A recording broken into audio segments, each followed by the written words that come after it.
All right, thank you. Welcome back. Go ahead and get us to the next slide here. So as we get ready to introduce this division, again, it is we have it broken out this way as that's how it is listed in the statutes. Since 2021, we've actually been able to reduce the local dollars for this department by $2.8 million through really realizing a lot of the revenues and reimbursements through the state. This is how we've been able to allocate some more than we had net new construction and shared revenue into public safety. And we've done this, a $2.8 million reduction, without any cuts of services. So that is kind of the purpose of trying to find more areas of revenue for us to keep some of these things going. Some of the investments that I'm really proud of that we've done is the State Street Center that is over by the David Albrecht Administrative Building. It's a drop-in center for those that are struggling with mental health or substance use, safe space for them to kind of come in and work a program. We've also increased staff for veteran services, for outreach. How do we actually go out and find the veterans and bring those services to them, those benefits to them? And then increase revenue through the child support cost allocation, which is really one of the reasons that got us down this path. How do we look into this better? How do we maximize that? So with that, we will get you into departments. First to be Public Health Department.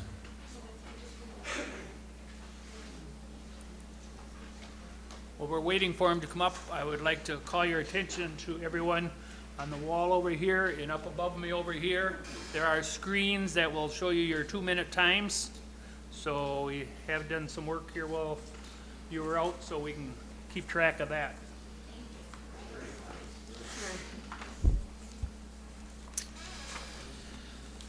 Good afternoon. I'm Doug Guerin, Public Health Director. And just to get you set up after lunch here, you should be on about page 112 of your PBB guide. And as far as the budget book goes, we're on about page 275. There we go. All right. So in the budget book and in the PowerPoint, we have a list of approximately 16 public health programs. There is a description of all of those programs in your budget book. A bunch of notes there. Hopefully you've had time to take a look at those. If you haven't had a chance beforehand, perhaps you'll get a chance afterwards. I'm going to highlight one just in the essence of time. The number one program by expense category is a relatively new program, which is why I wanted to highlight it. It started really in 2023, last year. It started with work that was done in 2022, trying to acquire, after many years, trying to acquire funds for lead abatement for homes in Winnebago County. We were finally successful in applying for funds with the state to HUD, and then also accessing LSHIP funds, or Lead Safe Home Program funding, from the state of Wisconsin. And so you can see now from just a year and a half, 2 years, it's become the largest expense program in our department. The program itself is really just designed to help increase the number of lead safe homes in our community, and we can use those funds when we identify a lead poisoned child, for instance, and then we can work with the property owner and we can make a plan for abatement, do an inspection, and get that work done so that home remains lead safe for a long period of time. It's not a requirement for a lead poisoned child to live in a home for them to access these lead abatement funds. We would just require that for a minimum of 3 years, if a homeowner has lead in their home, wants to have it abated, qualifies for the program, and we pay the abatement, that they rent to a family with children for those next 3 years at a minimum. In kicking the program off, we really had to identify a contractor base We provided trainings for contractors. We're still recruiting contractors, and of course, we're recruiting property owners. We can accept referrals from renters or from landlords themselves, owner-occupants, into that program. And so far in 2024, our grant period here, we've abated 18 homes. In 2023, when we were just ramping up and getting the program going, we did 9. We currently have 14 awaiting assessment or approval for the funds. And hopefully we'll continue to be able to access and build on these funds for some time to come. So that'll serve for the review of our 16 programs. I'm happy to answer questions at the end about any of the others. As we move on to our initiatives, challenges, and successes, the first one is that Let's Save program, which I just highlighted for you. Another issue that's going on right now is a rewrite of state code for tourist rooming houses. So those are your short-term rentals, your Airbnbs, VRBOs, that sort of thing. That code is being written at the state right now. I think we license over 100 of those right now. As you know, and I think it was mentioned during the airport presentation, there's thousands of homes that are rented for EAA. They are not licensed, and we don't go after them to try to find them to get licensed. And I've suggested in the past that there be a waiver period, or a grace period, of like 7 to 10 days before a license is required to help accommodate these really large special events where property owners may rent their house out, once a year for a big event. Not sure how that's all going to go. There may be additional pressure for licensing coming up as a result of this, which would dramatically increase our workload. Currently, if somebody wants a license, we go and inspect them and we give them a license, or we respond to a complaint. We don't go actively after searching for homes, trying to find people and getting them licensed. So just being really upfront with that, just because it would be an enormous task, and we would definitely have to have a whole program just to do that. We are also working on a tri-county, so 5 health departments: Winnebago, Outagamie, Calumet, 4 healthcare systems: Aurora, Ascension, Theta Care, and Children's, on a community health needs assessment that's already started. By next year, we should have hopefully a joint 9-agency community health improvement plan. That'll be the first time that we've had all those entities with the same message at the same time. It's taken years to coordinate that, but we really feel that will hopefully help identify those few priority areas where we can engage the community, try to have collective impact on a small number of issues, and really move the needle on issues that are important and of need in our tri-county area. We're also working on an update to our public health strategic plan that just kicked off with a survey to our staff and our Board of Health members. And then you can see the other initiatives there. Obviously, opioid work, Narcan availability, and then always trying to find new sources for billing to help support public health work. Medical assistance or Medicaid billing is an area that we'd like to find more. It's just not a place where we've met a lot of the requirements for some of the services that the descriptions of the services that they provide. Challenges. We rely on a lot of different funding streams. Maybe that's a success too. But so we have roughly an $8 million budget. There's, less than $2 million in apportioned levy. So we receive a lot of funding from other sources. In the last 6 years, we've not seen an increase in our apportioned levy. This is our first increase, about 5%, less than $100,000 in 6 years. Where we have been offsetting levy with reserve, and we were able to utilize some funding from the pandemic to do that. That's something for us on the horizon that we really need to pay attention to and figure out how we're going to continue to afford things. The opioid epidemic certainly is an area where it's continuous collaboration, with our community partners, with our other department agencies, trying to roll out an effective response. Sheriff had a lot of things to say about that. I'm sure Bill has some of the things to say about that too. Happy to answer questions about that later. And then, just in our community right now, and we've all felt it, it's just that it's those needs related to, childcare, so people can work. Affordable childcare, so you can work and have a child in childcare. Affordable housing, safe housing, that's why we're doing lead. Making a living wage enough that you can support your day-to-day needs and not rely on services from others. And so those are areas that, we spend a significant amount of time, staff energy on trying to work with community partners and create community conditions that allow people to thrive in our community. And that's our goal, a community with people that can really thrive and reach their full potential.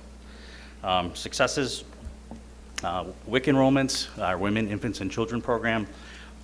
During the pandemic, we saw a sizable increase in persons using the WIC program, and we've been able to maintain them on caseload through a little bit more flexible offering of our services, some hybrid servicing.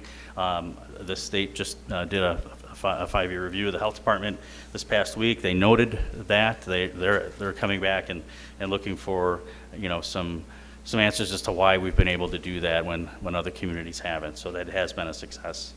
We just got renewed another 5 years for Drug-Free Communities grant. The Breakwater Coalition, we have a vacancy in that position right now, and so we're looking to launch these next 5 years with a new coalition coordinator and somebody to work on drugs. And the goal of that whole Drug-Free Communities program is to work with youth, reduce substance use among youth, and thereby reduce substance use among adults later in life. I'm getting on down here to the end here. Hyde Center Partnership, we rented some space over at the Boys and Girls Club.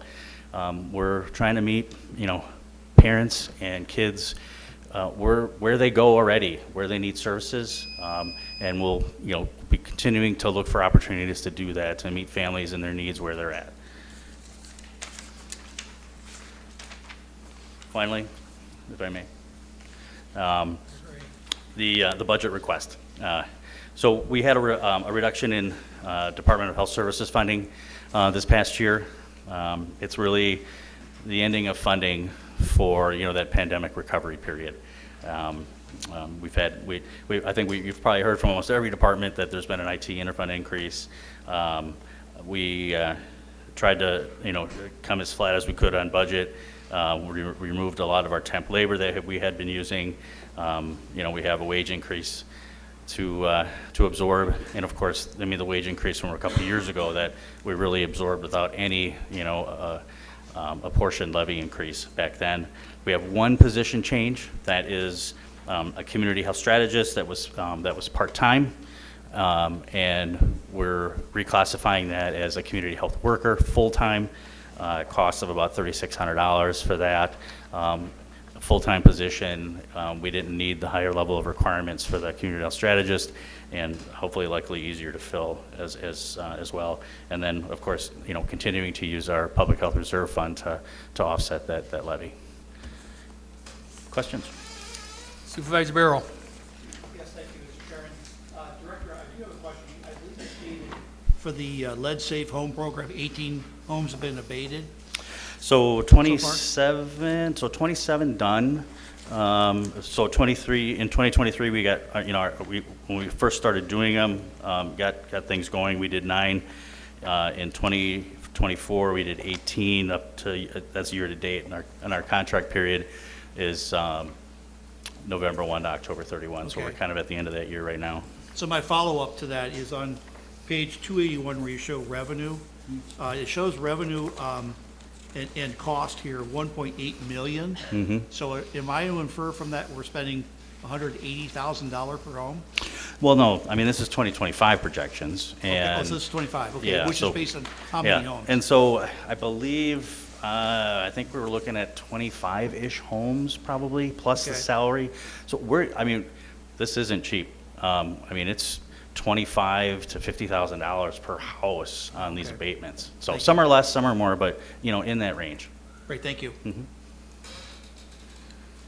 Before we go on, some of you come in later, I just want to point that up here and also over there, when you're called on, your time limits will be shown on there. So Supervisor Schellinger. Thank you, Mr. Chairman. Director Gearin, I want to ask about your fund balance. So we're applying, now I lost it. We're applying $900,000 of fund balance, and that will take the public health fund balance negative based on our projections, correct? No, we're anticipating, well, earlier this year, we projected public health fund balance to be around 1.4, maybe 1.4 million. Well, we may have a little more if, we're not right at budget, that's in that fund. But yeah, we are applying a sizable amount of that reserve fund to this budget. Okay, so our budget book tells us on page 43 that public health fund balance 12/23/24 will be $197,030. You're saying that should be like 1.4 million? We anticipated ending this year with having about 1.4 left, yeah. So I would challenge that, and I'll let you know that it's substantially higher. Okay. Are we on track to apply the 1.8 million of reserves that was budgeted last year? So that was levy for last year, Oh. and reserve for last year was 700, and I think after we did carryovers, it ended up being 8 something. And that's what we're working on this year. So anything that's left from that this year will go back into reserve. Okay. Can I ask the finance director if he concurs with that understanding of how this reserve fund is working? Because it's not, you may be right, but that's not what we were presented in our budget book. And our budget book tells us that with this application of reserve funds in 2025, public health will have a negative balance of $700,000. Finance Director. I am trying to look up the spreadsheet now. As of the end of 2023, they had a balance of 1.6 million. How it's going to end at 2024, I'd have to look at the activity for that, but they don't usually go far off of that. So I don't see they're going to use their 1.6 million up this year. So they will have a balance remaining to be used in 2025. If it is not used, they are part of the general fund. So it is a portion of general fund one way or the other. Okay, I think this is really confusing, Mr. Chair, because we have a public health fund balance in our budget at the end of 23 of $2 million. I understand this budget book may have been put together before a more accurate number that Director Kaiser is presenting. We have a balance listed in our budget on page 43 of $197,000 at the end of this year, which doesn't seem nearly accurate. And the difference in this isn't minuscule. The difference in this is, does that reserve fund, does the public health fund balance have enough to sustain this spending for 2 years, or we're actually drawing into the red on it and into the unassigned fund balance this year? It makes it really difficult for me to know if this is a budget that makes sense, that's sustainable, or if we need to be changing the way that we're funding this department. So if anybody has more clarifying answers about how to rectify those balances, I would really appreciate a better understanding of the fund projections. And I can work Can with Paul on that. I've got an analysis. Just hold I on. keep referring you back to, I need to give you a full detail of every single fund in Winnebago County, instead of start trying to dig into one fund, because they all interconnect, just like the medical health fund, the dental fund, the workers' comp fund, the property insurance fund, the public health fund, the DHS fund. They all work together because we're transferring out, we're transferring in. So we transfer levy to public health. If they don't use it all up, that amount of tax levy that they do not use goes to their fund balance. So then they grow their fund balance. So it's how do we maintain what they really need in their fund balance? And that's why I need to get back with Director of Admin and come up with a policy that we hold ourselves to at the end of every year. We're not there yet. We haven't been there for a long time. So I cannot specifically tell you, but I believe public health has more than enough in their fund balance to carry them for at least 2 or 3 years. Thank you. Supervisor Swan. Thank you, Mr. Chairman. Director Kieran, I just wanted to ask, how many years back have you been funding at a level of around 900,000 like that? We haven't. I've got a few numbers here. I'm just looking to see what we've. Is that roughly the number you need to support your? For next, yeah, I mean, going into next year, the 1.9 in levy and the 900 in reserve is roughly what we need to support the full $8 million budget of the health department, yes. And that's did you say how far back you've been doing that? How many years back? Roughly the same level? We've had a, well, we've always had a reserve fund. When we zeroed it out, when we consolidated health departments back in 2012, that has been in place since that consolidation, and we've never gone over budget, so we've always pretty much put money in it, and so we were getting to a point where we were starting to use it prior to the pandemic. Then the pandemic came and our reserve balance went way up because we just didn't have the capacity to do anything else, and it just offset our regular levy. And so the last few years we've been using a sizable amount. We don't need that much levy, or excuse me, that much reserve in that fund. So I think it's been a good use of funds up to this point. We just, got to be careful how this looks because, you fast forward a couple of years and it's going to look like, we need a $1 million levy increase because we don't have that reserve fund anymore. Right. That's the concern. Okay, thank you. Department Treasurer, would you like to say something? Yes, back in 2021, they had a balance of, Microphone, please. all right. Back in 2020, they had a balance of 2.5 million. Then they went down to 2.0 million, then they went back up and are the 2.4 million, then they're back down to the 1.6. So it's kind of, this is a budget, and this is an actual to budget discussion that we're having here again, where what we budget isn't always what happens.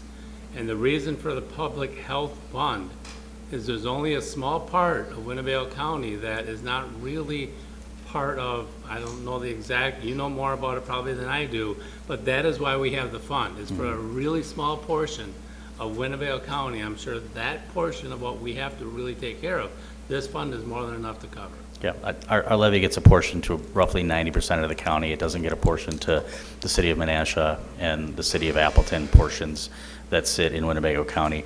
That's about 10% of the total county population.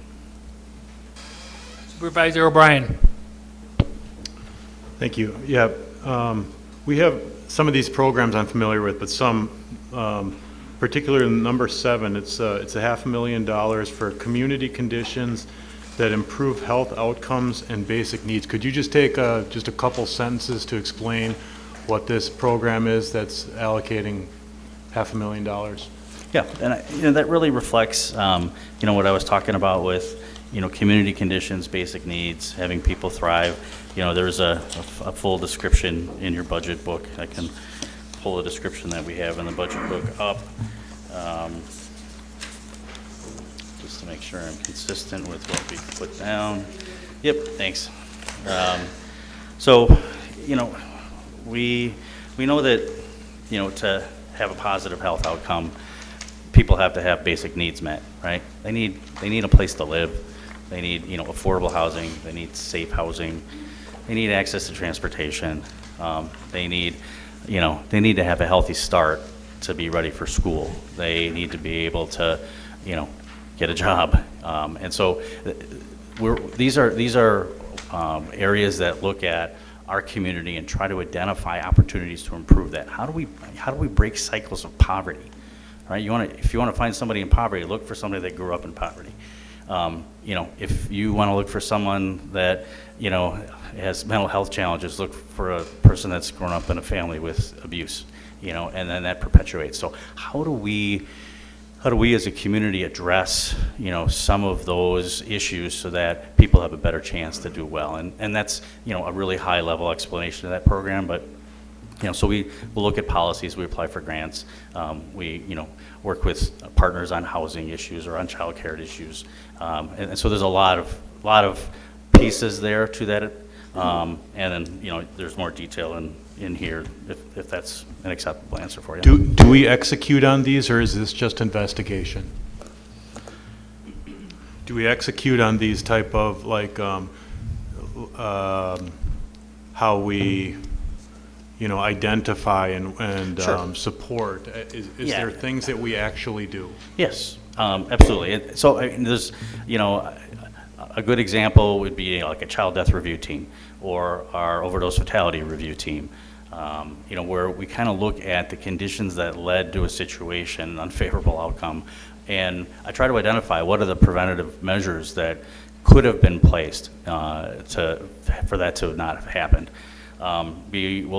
We did an analysis on Go Transit offering free busing to students. What was the impact of that? Was it good for students and families? What were the negatives that occurred with that? Is that a program that should continue? What are some of our housing policies within Winnebago County that really make it difficult for people to stay in housing? And those types of things have led to to work in the health department, but then also outside the health department, right? ARPA funding was a great example to start applying some of those funds. The HELP program, the Connect program. Those are all initiatives that come from trying to help improve community conditions and give people the opportunity to, have a healthy, successful, opportunistic life. Supervisor Hanson. Thank you, Mr. Chairman. I just want to, this doesn't need to be answered now, and thank you, Director Gearnan. I actually just think I need to follow up with Supervisor Schellinger and Director Paul Kaiser. I need more clarification on what he brought up, the supervisor brought up, before I can vote on this budget. Thank you. Supervisor Barrow. Yes, thank you, Mr. Chairman. Director, just a clarification. The health fund balance, is that generated by the actual coming in lower than budget? And those monies are then moved into the health fund balance? Yes, when we close out under budget, those funds close out to that fund. So this is a general question, maybe for the county executive. How does that incentivize good budgeting process? I've been budgeting in corporate world for many years. I'd love to be able to carry a positive into the next year.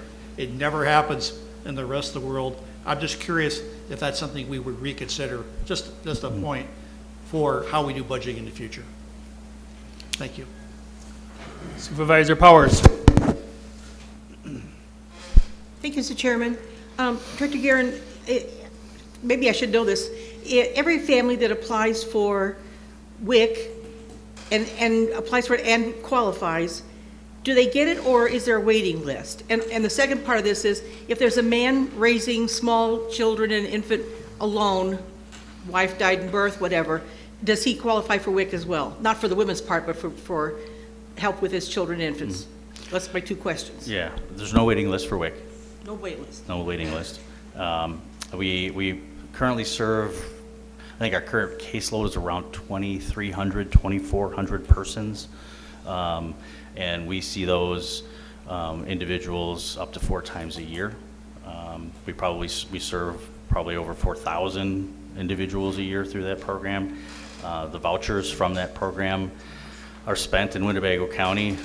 We only receive administrative fees, so we run the program, and then the vouchers are actually issued.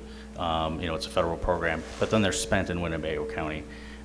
That results in $1.7 to $2 million worth of spending at our local grocers. And then for, a dad that is raising his kids, who qualifies for WIC are, women that are pregnant or breastfeeding, and children up to age 5. And so the father wouldn't qualify because he's not pregnant or breastfeeding, but his children would qualify. Okay. Thank you. Supervisor Hintz. Thank you, Mr. Chairman. And thank you for the presentation, Mr. Kieran. Sorry we got back a little late. I want to go back to something that you were talking about with Supervisor O'Brien with the poverty and homelessness things. And how much of this is an overlap with human services with those helping those kinds of things? And I'm guessing I know the answer to that. And is that one of the redundancies that we're going to look with our priority-based budgeting to hopefully smooth out so that way we don't have two different departments working on the same problem? Yeah, so, these really, complex or wicked problems require a wide variety of solutions. And, we connect with Human Services on what their programming is in this area, so that we're complementary and not redundant. Human Services typically works to address services and addresses people in need and helps them get the needs that they have. We try to work further upstream and try to prevent those needs from occurring to begin with. And so that's where we kind of draw the line in most instances. There's going to be some overlap, like, in opioids, like we have a harm reduction program. Well, that's kind of direct service, but it exists in public health and not in human services. So we definitely try to coordinate that approach. Thank you very much. Not seeing any other lights and no one on Teams. I thank you very much. Thank you. Next is child support.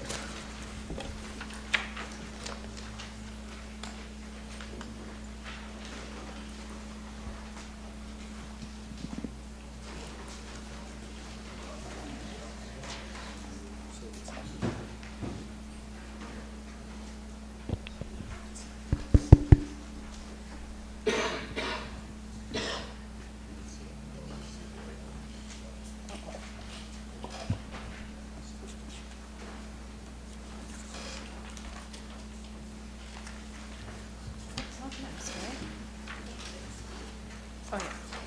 You were out of order up here and I panicked. All right, Julie Mabry, Child Support. Hello, how was everyone's lunch? Is everyone awake? I hope anyways. I'm usually relatively quick up here for you guys, so that's kind of nice. Child support budget. Child support program is funded by the federal government, so it's really easy for me to come up with programs. I would say 6 out of 7 of mine are mandated programs that we are required to implement throughout the whole state. All the counties are required to implement these.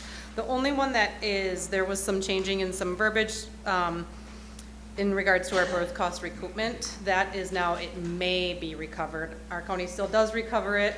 I believe there are maybe 7 counties throughout the state, don't quote me on that, around there, that are not recovering birth costs anymore. So I did have that one listed as a separate program, but all the rest are mandated. Moving on to initiatives. Yeah, thanks. Staff training is something that I've really been focusing a lot on, I think, over the last year for myself, along with all of my staff and my team in the department. And moving into 2025, want to continue to do so. I think it's brought some really good morale to the department, really good collaborative working efforts with other agencies as well, and I think that's invaluable when you have a team. Another initiative that is coming down from the state is domestic violence, and having to focus on that in the child support. The state has made it very clear they want us to issue the child support program only when we are completely sure we can do it safely. So that is just something that is coming down the pike for child support. Challenges for us are maintaining performance measures. That's always going to be a challenge. We have our performance measures that we have to meet every year, collecting on arrears, collecting on current support, establishing of court orders, and establishing of paternity. So that is just something we look at every single month, look at our numbers, where are our numbers at, and what do we need to focus on. And I think One of our biggest challenges that we face in child support is to remember why we're here and what our purpose is and that we're here for the children. Child support is unique where we work with the parents and not necessarily the children, yet what we're doing is for the children to ensure that they have their basic needs met financially. So that's a really big challenge in our department, is to remember that.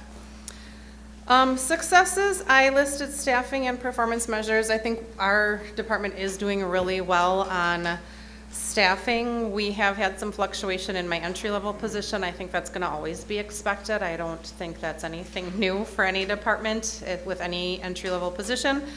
The rest of my positions are pretty stable at this point, which is a change and quite a relief.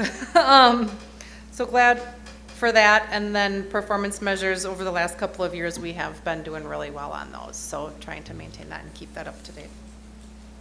I had no additional requests this year for the budget. So that's where I'm at. What do we got for questions? I believe you're gonna be a lucky one, and I don't see any. Oh, I've got one. Just hold on. Said that too soon. Supervisor Nelson.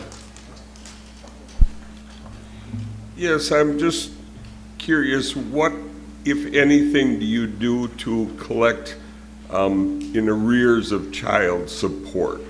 And do your programs have any teeth in it? How successful are you in that attempt? Yeah, for arrears, that's one of our main functions that we do is collect arrears, and we have our administrative enforcement tools that we can utilize along with our court action as well. So when we bring someone in for contempt, it's due to an arrearage balance that they aren't meeting their required court orders. So that is something we do daily. As far as things we can do to bring them in, is that what you're asking? Well, Or to collect on arrears? I've got a grandson that for 11 years, his mother has not paid a dime that I'm aware of. And Sure. she goes to court every so often and gets her hand slapped, and it's just a little frustrating. Yeah, I can understand that. Specific cases are also very, very different. And, you know, confidentiality, I'm not allowed to talk about any of that, obviously. But there are things that go on behind the scenes that are set up by the state that automatically are done. We do put tax intercepts out when someone hits so much a certain specific dollar amount in arrears. We do put liens on any assets that are owned in their name. There is automatic income withholding is mandated through the state. So if someone is reported and working a legal job in the state of Wisconsin, we do send out income withholding to automatically collect before they even get their paychecks. So that all is implemented and does happen if someone is being a participating member of society. Thank you. Yeah. Supervisor Hallberg. Thank you, Mr. Chair. Could you please reiterate or explain what you meant by the domestic violence situation where the state was, from what I understood, the state's basically saying only to go after people if it's a safe situation? Is that what you meant? Is Absolutely. That what you said? Can you explain that, please? Yeah, so it is always long-standing history. There has been a good cause that someone can claim if they believe that by cooperating with the child support agency, it would put them or the baby in harm's way by going after child support. And historically, that has always fallen within the hands of either the Economic Support Division or the Child Welfare Division. The state is just now saying, in addition to that, they want us through our lens to also look at that. If it was denied over there for some reason and we have more information, we have different facts, we have different things that we can see where that could be validated, we can also say they're still cooperating with us and not establish support. Does that help?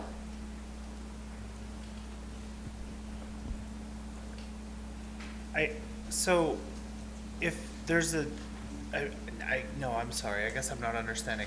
If you have a mother that has children in the home of a domestic violence situation, are you saying that if she contacts you for child support that they would be at risk, you don't proceed with that? Is that what's happening? No. If they request it, that's a different situation. Then we absolutely would. It's not for us to say we're not going to. It would be if they would request us not to establish it. Then we can go around the requirement and say, so there would usually be some type of, like some type of court order involved with like restraining orders and stuff like that, proving to us that there has been domestic violence. And by them saying, if you go and try and establish child support for me, then I am at harm for continuing this violent situation. Whereas if you don't establish, then I would be safer. And we can, at that point, say, okay, you know, federal regulations say we're required to, but because you're proving to us that there's domestic violence involved, we're not going to. If they say they want it and they want us to move forward with establishing it, then we would, of course. Sure, and so how does that impact the ability to obtain government assistance? Because child support is usually recouped when that is applied for. So if they've proven a domestic violence situation where you're not going to go after child support, but then applied for food stamps, for an example, how does that situation play out? Well, so only specific programs and economic support are required to go after child support now. Food stamps is not one of them anymore. Okay. Some certain various funding types of Badger Care, child care, and W-2 are required. And if it is listed that we aren't supposed to go over that because of good cause, that has always been a historical thing where we would just never get the referral. Okay. And then the remaining cases would help fund that. Does that impact your financial situation with having In this to- specific department, would it impact us, you're asking? Yes. I think for the amount of times that it happens, it would be extremely minimal. It would just be like our caseload size would be a little bit smaller, making our, you know, our percentages a little bit, and it would be like out of 9,500 cases, we're now not, we're one less, Oh, okay. is all that would be. So it wouldn't have much of an impact, I don't All think. right, thank you. Supervisor Buck. Thank you, Mr. Chairman. Thank you very much, Julie. Question for you, I guess, so if a child or the mother or father is not paying child support, are the mother and father then, you know, eligible for funds? Is the county covering those costs? I'm not making sense here, so if you have, what's that? Yeah, so my point is that, is there any funds coming in for a child if they can't find a father or mother? The only, not from a child support perspective, no. They would have to find other resources such as economic support. And if they're cooperating with us and giving us the information that is required, they still are eligible for benefits then. Okay. Yeah. Just seeing a trend in the industries that more and more folks are becoming independent contractors, and why they're doing that is to escape paying taxes. I had a case in Winnebago County that gentleman told me that, hey, if I worked for this painting contractor as an employee, I'd have to pay child support. So that's the levels that people are stooping to. Is there a tip line or anything like that, you know, contractors that are abusing this system, is there a tip line that people can go to? You know, there's really not, and this is a common theory, a common place of anger for a lot of our participants, which is where it gets back to, you know, for us, trying to remember why we're really here is for the kids, because we do have parties calling about this types of things all the time. If you're working, you know, for cash jobs or in skirting around the system, you know, the resources is we're not staffed to be like private investigators to go verify that and prove that to a judge or to a court and stuff like that. We only can do what we have the availability to do. Got it. Thank you Yeah. very much, Julie. Yeah. Supervisor Wise. Thank you, Chair. Thank you, Julie, you're doing a great job. Can't hear you. Use your mic, please. Sorry about that. It's okay. Help me out on something here. I'm seeing the words child support at a couple different places in here. One is with the Corporation Council, page 65. They have two listings there on the bar graph. One is child support and the other children in need of protection services. And then on 291, you have, again, child support case management listed as your top one. What's the difference here? Yeah. I mean, what's happening here? What are you doing this general counsel isn't doing? Sure, that's a good question. So child support is the financial court orders that when one party is court ordered to pay another court order. And in order to do that, we need to have legal counsel in a courtroom that represents the state of Wisconsin that says this is what the state recommendations or state guidelines are for these parties, and you have to have an attorney to represent the state. The other one that you talked about, the first one, Child Protective Services, that's under the Child Welfare Department in Human Services. So those are like, No, this is under Corporation Counsel. yep. So Corporation Counsel also does all of those types of hearings for when children are taken out of a home because they're being hurt by a parent. So they're protecting the children, and they also have to go to court in order to get a court order to remove a child from a house. So it's two very separate things, but we need attorneys to be able to do both tasks. All right. Okay. Thank you very much. Yeah. Thank you. Okay. Going on there. All right, not seeing anyone. Thank you very much.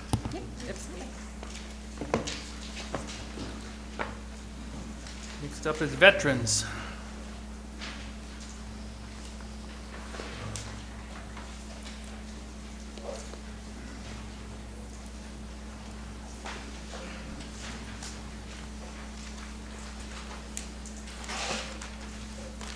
Podium's pretty tall. Yeah, right? Maybe I'll lower the mic. Okay. So I am Lydia Wills. I am the supervisor and the interim director right now for Winnebago County Veterans Service Office. As our PowerPoint suggests, the primary focus of our office is to strengthen the lives of the veterans here in Winnebago County. Not just the lives of the veterans, but of their families as well. And I know with the County Veterans Service Office, a lot of the focus is always on the veterans, but a big part of what we do is for their dependents as well. So I never want them to get lost in what we do here in our office. The programs are all listed, and I'm willing to answer any questions that you have on these programs, but that's not where I'm going to spend my time while I'm up here. I'm more so going to focus on the successes, the challenges, and the initiatives. And I always like to start backwards, moving forward, so we're going to start with the successes. Our office wouldn't be as near as successful as it is if it weren't for the staff that we have working there. Last year, we were gifted by the county board a part-time administrative assistant for our NENA office, so I'd really like to thank you for that. We were able to find Lisa, who comes with 35 plus years of experience within the Winnebago County Veterans Service Office, so her knowledge is just, you just can't tap that. She's really great. And I do want to briefly describe our office dynamics a little bit. Right now, we have 7 staff, looking for an 8th because obviously our director is not here. 4 of the 7 employees are veterans in our office, 3 of which have multiple deployments. And I think that brings such a great dynamic to our office because they understand what it's like to be a service member leaving behind family members for months at a time. But then they also understand what it's like to be a service member coming home and transitioning back into civilian and understanding what being a veteran actually is. Those 3 men do wonderful work within our office. We also have Teresa in our NENA office. She is a spouse of a veteran who is deployed, so she understands the needs that a spouse has when a veteran is over there. And she understands the continued needs of a spouse when the veteran is coming home and learning how to be a civilian again. I myself am an Air Force brat. I grew up on many military bases. I think I have more birthday cards than memories of my father being present. And when he came home from Saudi Arabia, I spent 7 years watching him battle cancer, which he did lose that battle. But thankfully with the PACT Act, that cancer is now being recognized and veterans and their families are being taken care of. So Like I said, our office is very successful because of the people who are in it and the people that, that we are blessed to have come in and work for us. Another success that I kind of want to point out is our compensation and our pension. It is part of the programs, but it is a main part of what we do. We have, I think it was actually, no, we're up 9% last year with regards to what we're bringing into the county with compensation and pension. So we brought in just shy of $59 million to Winnebago County last year. And I know at our committee meeting, it was asked, well, wait a minute, we have 10,000 plus veterans, and you're saying we're bringing in $59 million to the community, which we are. And I want to circle back to that because I don't think I did a favor to our office as to what that number kind of all encompasses.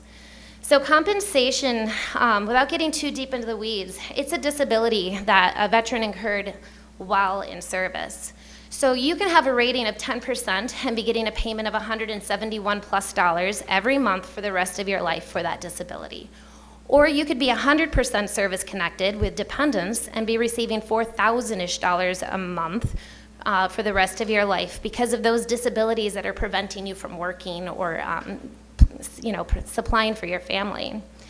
Another type of compensation is dependency indemnity compensation. That is for the surviving spouse. So when a veteran passes away due to a disability that they incurred in the line of duty or while they were serving or because of exposure, those surviving spouses are in receipt of about $1,600 a month moving forward for the rest of their life. Unfortunately, I had 2 claims that I had to do last year because a veteran, 2 different veterans took their lives, and I did a DIC claim for children. So there's also our pension program, which is if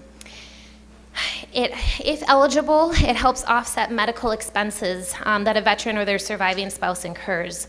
So a lot of times we see it when they're in assisted living, need in-home care, or in nursing home. If you're a veteran, you get about $2,300 a month to help with those medical expenses. If you're a surviving spouse, you get roughly $1,700. And then the last bit of compensation, which is a unique one that falls into this, is when we have prisoners. We go into the prison here in Winnebago once a month to meet with veterans who are prisoners. And if you're, without getting too deep into the weeds, if you're in prison for an excess of 61 days, if you're receiving 100% or 70% compensation, we have to turn that off to 10%. I don't know why, it's a federal regulation. But if that veteran is responsible for alimony or child support, we work to keep it on so that when the veteran is reintegrated into society, they're not facing a huge debt, and the child support and the alimony is continuously paid to those here in Winnebago County.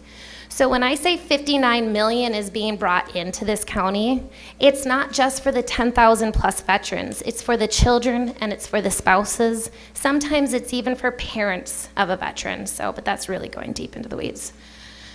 I also wanted to talk about the outreach that we've been doing. John's really been helping us with regards to pounding the pavement and getting into the rural areas. So every month we flip-flop between Omro and Winneconne, reaching out to those rural areas, trying to meet the veterans and their families where they're at.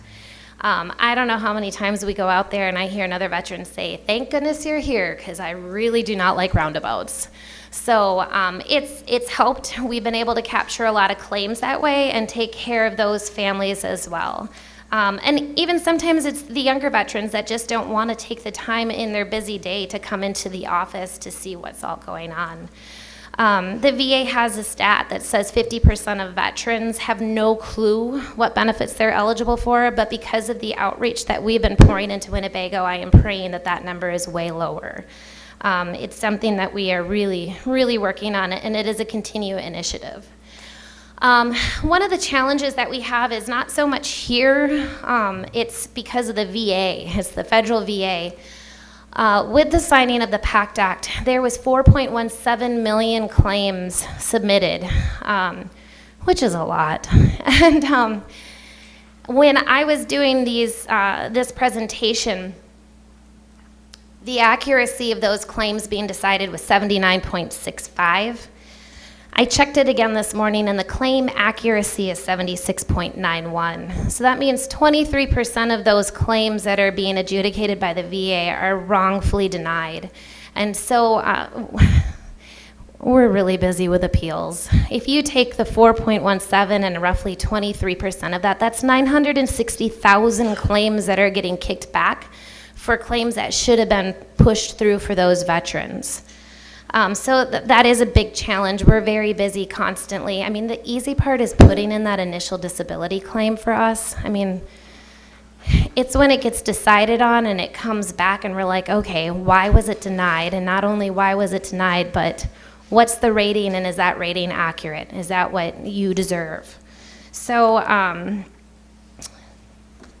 our continued initiatives is the above and beyond training that is listed up here, along with the continued outreach. Every department can do so much more, and I know we can do so much more.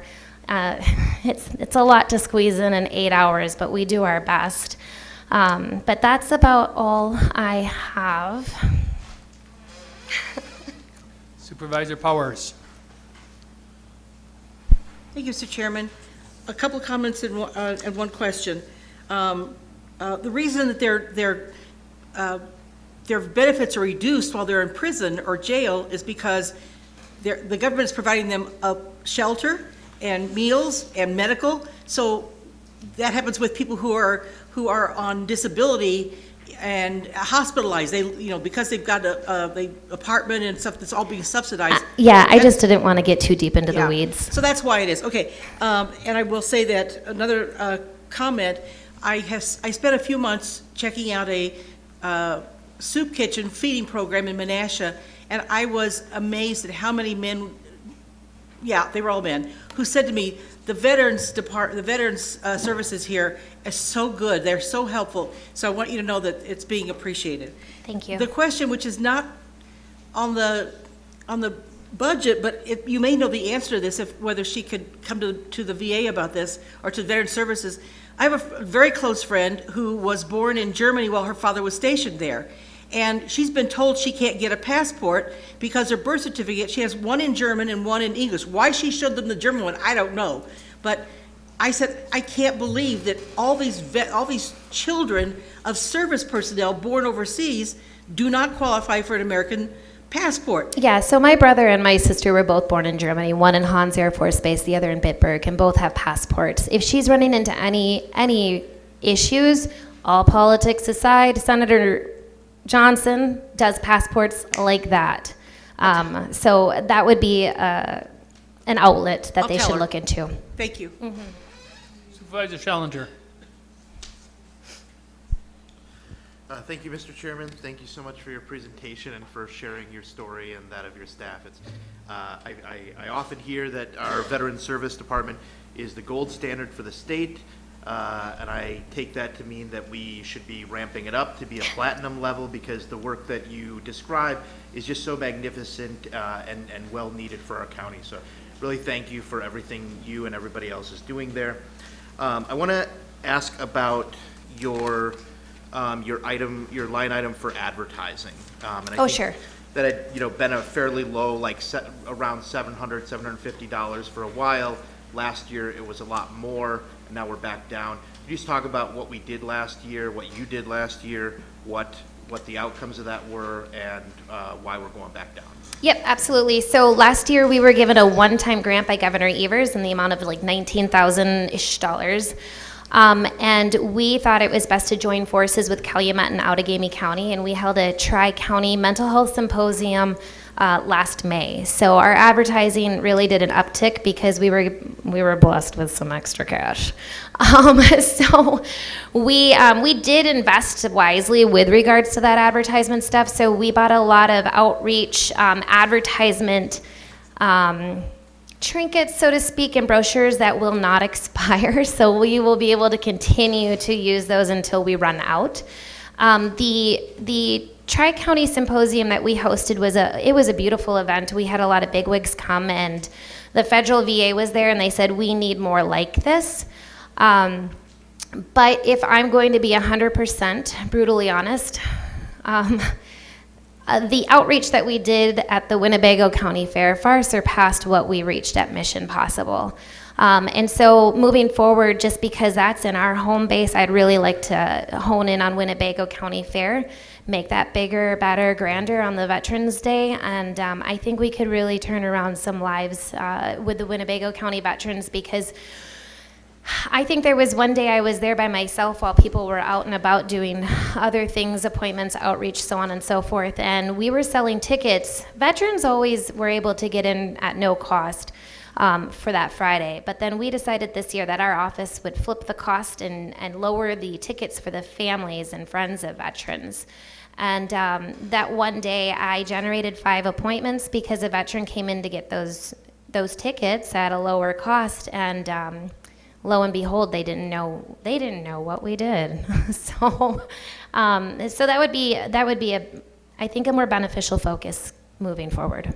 Thank you, and I think that's my last point. Is I think I'm starting to get to the age where a lot of my friends are filling out paperwork for their parents.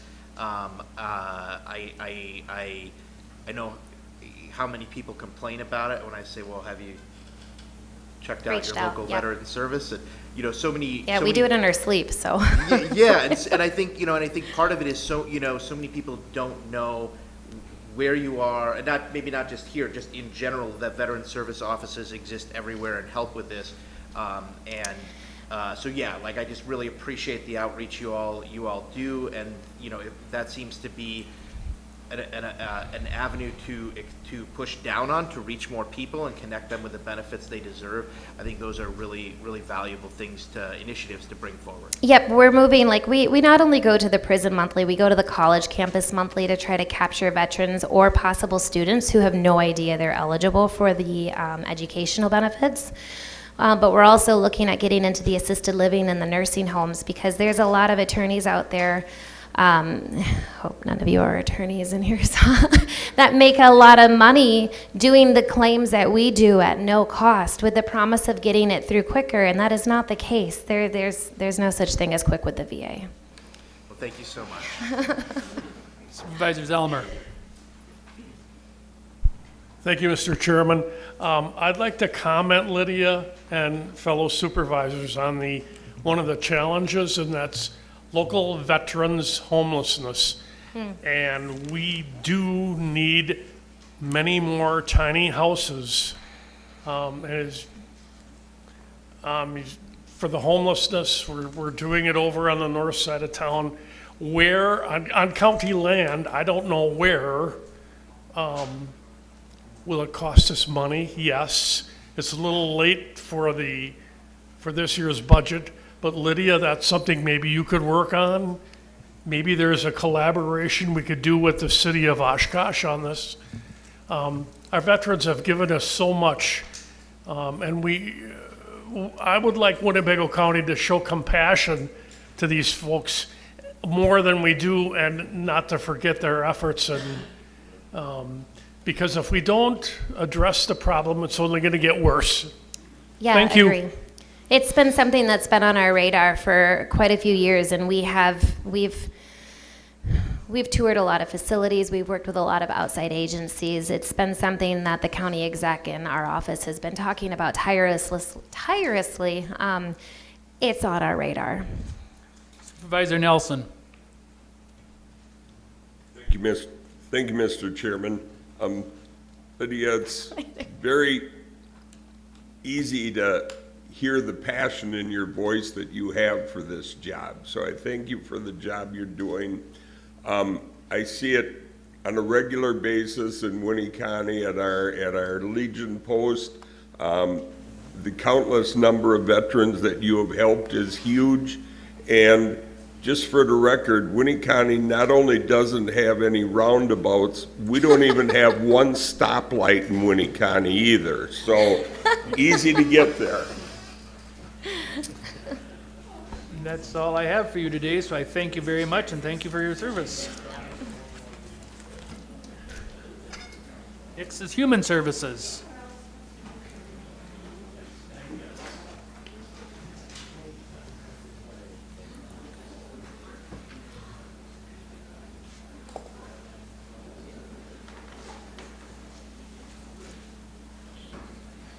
Okay, good afternoon. I have a tough act to follow. I know that I have the largest budget, the largest staff, and I'm still going to stick to this 10 minutes. So I'm going to see if I can really talk fast and get through at least you all having a general understanding of human services today, and then we'll get to your questions. So with me today, I just want to introduce Renee Sirocco, who's my deputy director, and Janet Roloff, who is our administrative division manager. And when I get stuck on the tough questions, they're going to help me out. First of all, let me just give you a large overview, big crash course in why human services. Why do we even have to do this? And some of you have heard me tell you this story, but back in the 1980s, 70s and 80s, the state of Wisconsin made a decision to make human services programs a county function instead of making it a state function. So in 40 states of this country, we would be state workers. In 10 states in this country, we are county workers. And I think the reason that this legislature chose to make health and human services programs county run is because they said that they wanted the service to be closer to the people and for all of you to be able to weigh in on what should be happening with the services that we are providing. If we were a state-run system, the closest office would likely be Green Bay. And everyone would have to go to Green Bay at a minimum to try to access any human health or human services. So our entire array today, every department that's spoken since public health, in other states who are state-run or county-run, could be part of a health and human services system. So it is considered a super department, and the reason that many states, 10 states, have decided to create human services is because they want the collaboration and they want the coordination between services that are social service in nature, that are providing direct person-to-person contact in that service array in counties. So that's why we do it. Now, something about budget. I've been doing budgets for 32 years. I can tell you that 1985 was the last year that the state fully funded county human services operations. 1985. In 1985 to 1995, they provided a 2% increase in each of those 10 years to cover what they thought was sufficient to run human services in counties. And since 1995, they have capped the amount of aid that they provide to us. What has that created? Today, we spend 55% of all of the service and human services. The state and the feds provide about 45%. So how do we make up the difference? And the big answer is we run a healthcare operation inside our department. So we are running services that we built in Medicaid, Medicare, third-party insurances. We are very much like a large healthcare organization like ThedaCare, Aurora. We're just not total medical. We're very focused on behavioral health, mental health, substance abuse, and social services. And out of that comes a lot of revenue that we can generate by billing those services and try to offset the cost of levy. So what are my marching orders? Try to get to a balanced budget every year. And that's been my mission every single year. Some years I've been able to make it perfectly. Other years, on average, up until this year, I think we've averaged about 1% a year in additional levy request. This year is different. We're going to be at about 5%, and that's because of some significant cost increases. Our salary and fringe structure increased dramatically, as well as our providers, that we have about 100 contracts with various social services organizations that we refer to. Their costs went up. We have to accommodate their costs. So that's big picture on why we do human services. I will tell you a little bit more about our structure in human services right now. We basically have 70,000 plus cases that we work on in a year. We have 5 divisions within our human services department, and I'll be going through those very quickly in a minute. and tell you about those. And we have 360-plus staff right now in 8 different locations in the county. All right, so let's start going through the divisional structure. First division is admin, and admin is the division that supports everyone doing what they need to do to get us the money reimbursements that we need, to get clients intaked, to get our records correct, to handle our audits, and contracts with all the different agencies that we have contracts with. So admin is a very large division. It's about 40 staff, and again, in multiple locations, and that's pretty much covers that. Next division is, next slide, behavioral health. Behavioral health is our largest division, 125 people. They cover mental health, substance abuse, and 24/7 crisis services for each of those areas. We have on staff psychiatrists, advanced practice nurse prescribers, therapists, social workers, nurses, and a variety of other technicians and helpers that really serve over 5,000 people a year with those needs. Now, are we trying to serve everybody in Winnebago County? No. We are the safety net, which means that when there's no private service available, when a person doesn't have the funds, they come to the county, because the deal with the state is that we must provide these services to anybody regardless of ability to pay. We are the payer of last resort, and then we can try to recoup monies from, if they have insurance, we can try to recoup it from there. We can bill them for their time and try to collect that way, but we have to provide this service. There is no choice, and we can't have a waiting list. So the service list there that you see up behind me is pretty much all in that category, other than when we get to 24 sobriety programs and below that. Those are programs that were created in Winnebago County for specific purposes to help the DA's office, the judges, the jail, in order to provide more behavioral health services and try to keep the jail population as low as possible. So they were created in about 2004 and following to try to address those things. Okay, next slide is Child Welfare Division. Got about 100-plus staff in that division. Main focus there is child protection.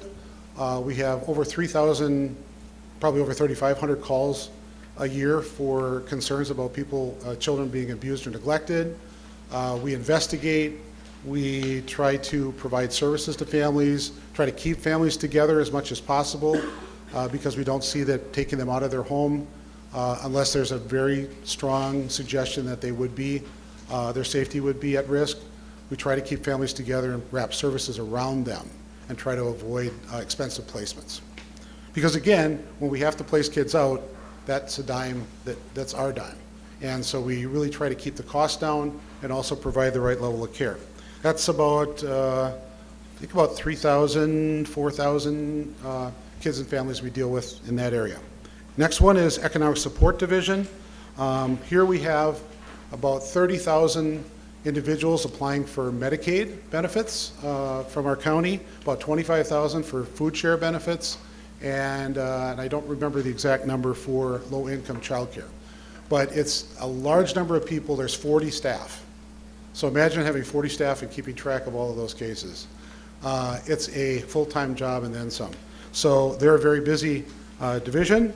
Next division is long-term support. That covers a number of different things. Covers elderly and disabled programming, adult protection services, children's long-term support, which is providing help to the families in terms of therapies or adaptive equipment or home modifications when they have a child who has an intellectual disability or a severe emotional disturbance. This also includes the HELP program, which is the Housing, Eviction, and Loss program, which is trying to prevent people from becoming homeless, and a number of other things. Okay, so I'm going to roll the next 3 slides together, initiatives, challenges, and successes, because they all relate to one another.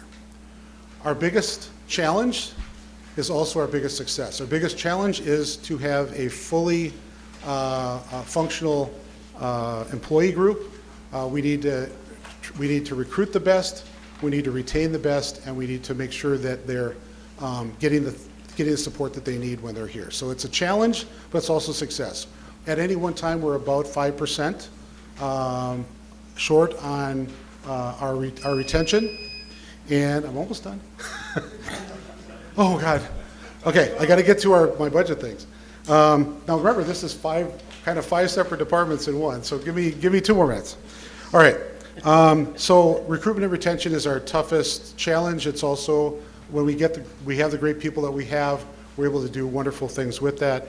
And the other challenge is, of course, to generate as much revenue as we can possibly can to offset the impact of levy, because we understand that levy is limited, and we understand that we should try our best to not ask for levy if we can find another payer source. And that's my challenge to myself, is that we do the best job we can to try to get to a balanced budget every year. All right, and last but not least, our budget requests, which are a few positions. A registered nurse and a lead crisis center specialist. We have a 16-bed hospital diversion crisis facility north of Parkview. If you haven't seen it, we can try to make arrangements for you to get a tour of it. Basically, we put that in place just before the pandemic. It's in order for people to not have to go to the hospital. And we have been able to keep about an average of about 12, 13 people on a regular basis in that facility, thereby avoiding hospitalizations, thereby avoiding the cost to Winnebago County. We're also asking for a change in an admin associate to a full-time position in order to do a floater. We have 6 reception desks in our 8 locations. So you can imagine, if anybody goes on vacation, somebody's missing, we got to have somebody fill in. We want to have a floater position to be able to move around when we have those missing spots. We need a replacement for our minivan. We have about 13 vans in our fleet. One of them is at least 10 years old and more than 150,000 miles. We need to replace one. If we replace one a year, we stay pretty good. So we're going to ask for that. And we need an additional supervisor in economic support. Right now, they have 1 manager and 1 supervisor to supervise 45 people. That's too many. We need another supervisor to get that supervisory ratio down to 1 to 20. And the 12 additional service coordinators, 1 supervisor and 1 team lead. These are in the Children's Long-Term Support Division. This is really important for you to understand. For whatever reason, the state of Wisconsin believes that this is the most important program that they are promoting right now. And so they have said, you cannot have a wait list, and you cannot say no to new staff. And we promise that we will pay 100% of all the costs related to those positions. Cost of the position, the cost of the furniture, the cost of the training, the cost of the computers, everything will be covered at 100%. Now, can I guarantee you that that's going to go on for eternity? No. But what I can tell you is that if they ever stop doing that, we are going to have a conversation about what we will do about that happening. But right now, we need to keep pace with the amount of kids being referred into that program. And the only way to do that is to keep up with hiring the staff that we need. We're going to ask for up to 12 service coordinators. We will fill them as we need those coordinators throughout the course of next year. We will not lose any money on any one of those positions because they're 100% funded. And then we get down to second to last bullet point, requesting a transfer of an MA assistant for the ADR, Aging and Disability Resource Center, from a contracted position to a DHS position. There again, we're just moving it from contract to in-house. There isn't a cost to that. And then some additional funds for unmet housing needs in our housing eviction and loss program. So that's what we're asking for. The financial summary is probably coming up on the screen. And I will tell you one thing in here that I'm probably going to get some questions about is if you go down to the second to last line on the financial summary, there's a DHS fund balance applied, $3 million. Okay, first I want to clarify to you, we do not have a reserve fund. Human Services has never had a reserve fund. All the monies that are in surplus go back to the general fund, or typically have gone back to the general fund at the end of the year. So we don't have a reserve. Something unusual happened over the course of the last couple of years, and I'm going to ask Jamie and Paul to describe it if I don't do this well. Basically, auditors asked us to leave some money in the accounts at the end of the year, and that amount of money that was left in, going back a few years, got added to. And so there became sort of like a fund balance within that category, which, again, we didn't know about in human services because we don't deal with that particular area. And because it was there, it was felt by Paul and Jamie that we could apply $3 million that was sitting there and use that to do an offset of our levy request this year. So it's a one-time deal because there is no reserve fund. We don't intend on having a reserve fund. So it looks a little wonky, and that's why I wanted to bring it up. So in case you had a question, I'll try to anticipate that one. All right, now I'm done. Supervisor Powers. I tried turning my thing off several times, it didn't work. Supervisor Laux. Thanks. Thank you, Mr. Chairman. Thank you for the presentation. I just have a quick question about the food share costs and revenues. Because it's my understanding that we send renewals and applications down to Milwaukee. We don't do that ourselves. Is that, because that's what I was told by Beth, is that... Well, food share is under the Economic Support Division, not under Beth. So, I mean, so Milwaukee is doing something different than we are? No. Do we process the food share, the SNAP benefits Yes. in Winnebago County, or do we send So it we to input, a different so organization? when we do an application for food share, or Badger Care, or child care, we work with the person to make sure their application is completely filled out. Yes. And then we have responsibilities to do some verification of their income. And that's because what I these are was all wondering. low-income programs. So we Yes. have to verify that, you know, they've given us, reported the right income, and then it goes into a computer called CARES, and then the CARES system, you know, computes it, and then that system then sends out a notification to the person that they are on food share, here's how it works, et cetera. Yeah, and that's what I was wondering. It's just helping with the filling out and everything and getting into the Yes, we do computer. all of that. And then that we follow, costs and that then we much. follow up monthly to make sure that those costs are still the same. Because if a person was able to get a job, let's say, in 1 month, they have to report that income to us. That may change their eligibility for that. Yes. Yeah. All So we do all that. Okay, thank you. Supervisor Schellinger. Thank you, Mr. Chair. I know your department has costs that can like rapidly start to get out of control. But at this point, 10/12 almost of the way through the year, can you give us just a perspective on how you're tracking for revenues and expenses? Sure. So in human services, we rely a lot on something called trend analysis. So what we have to do is we have to see what last month looked like in terms of expenses, what last year's looked like, what 5 years ago looked like. And we try to base our predictions on what we're going to likely have to spend based on that trend analysis, because that's the only reference point that we have. Because we never know who's going to come through the door, and we never know what their needs are going to be, and we never know whether we're going to have to put them into a placement where we have to be the first payer, or we're the last payer resort there.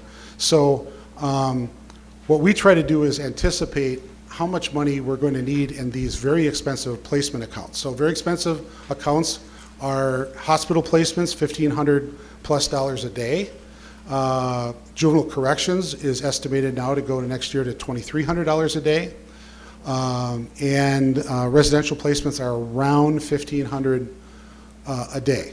So we try to do our best to anticipate how many folks are going to end up needing that level of service, and try to put, as County Executive Damo said, rather than just budgeting for a whole year when we don't know if we're going to need a whole year, we try to budget maybe for 3 months of how many people we think we're going to have in there. And then if it looks like we're going to have a bad year and they're going to have a lot of people, that we didn't count on needing to pay for, then we would come back to you and say, we're having a bad year, we need to do a transfer and get some more money into that account.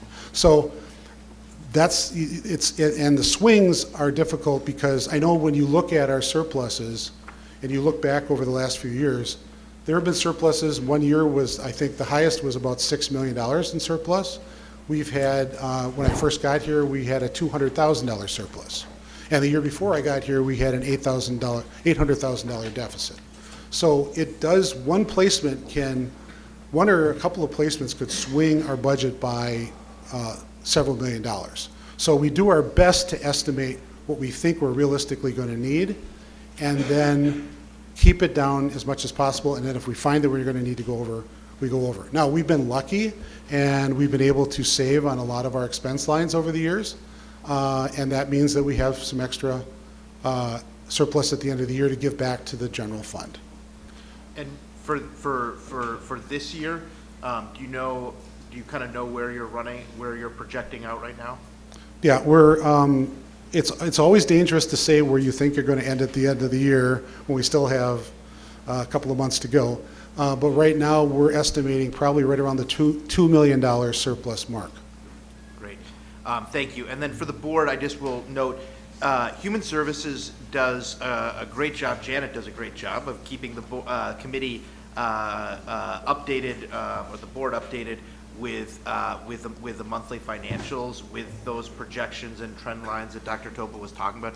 So if anybody ever wants to check in on those, it's one example of a committee that does a great job showing where those are month to month. So thank you for all that. Supervisor Pacetto. Thank you, Mr. Chairman. I just have one question regarding all of the positions that you have in the budget request. Do you have justification documentation that you put together for every one of for any position that you're looking at that essentially points out the problem, why you need something, why another perhaps way to go about meeting a particular job function can't be handled a different way, and the only thing left is we need to hire either an FTE, an LTE, or whatever it might be. Do you have that kind of documentation that you go through? With HR, Mark Habeck, we have a position request form, and it asks all of those questions. You know, is this a new position? What is this for? Is it replacing anything? Is it, what, do you have any other options for filling this? So we do that for every new position, and so we start that process probably in May by submitting those to our human resources folks as part of the budget.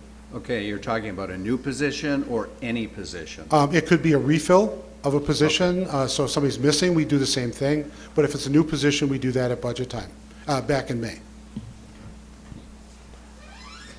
Vice Chairman Fari. Excuse me. Thank you, Mr. Chairman. I'd like everyone to look at page 337, if you would. And Dr. Topa, I'm surprised you didn't emphasize this, so I'll do so on your behalf, if I might. All right. He's noting the levy that's being proposed for the taxes for next year is $16,196,000. If you look at the levy that was adopted for 2024, it's $18,211,968. 11% reduction in the mill rate. I don't think any department can do better than that, so well done. Thank you. Yes, sir. Supervisor Cox.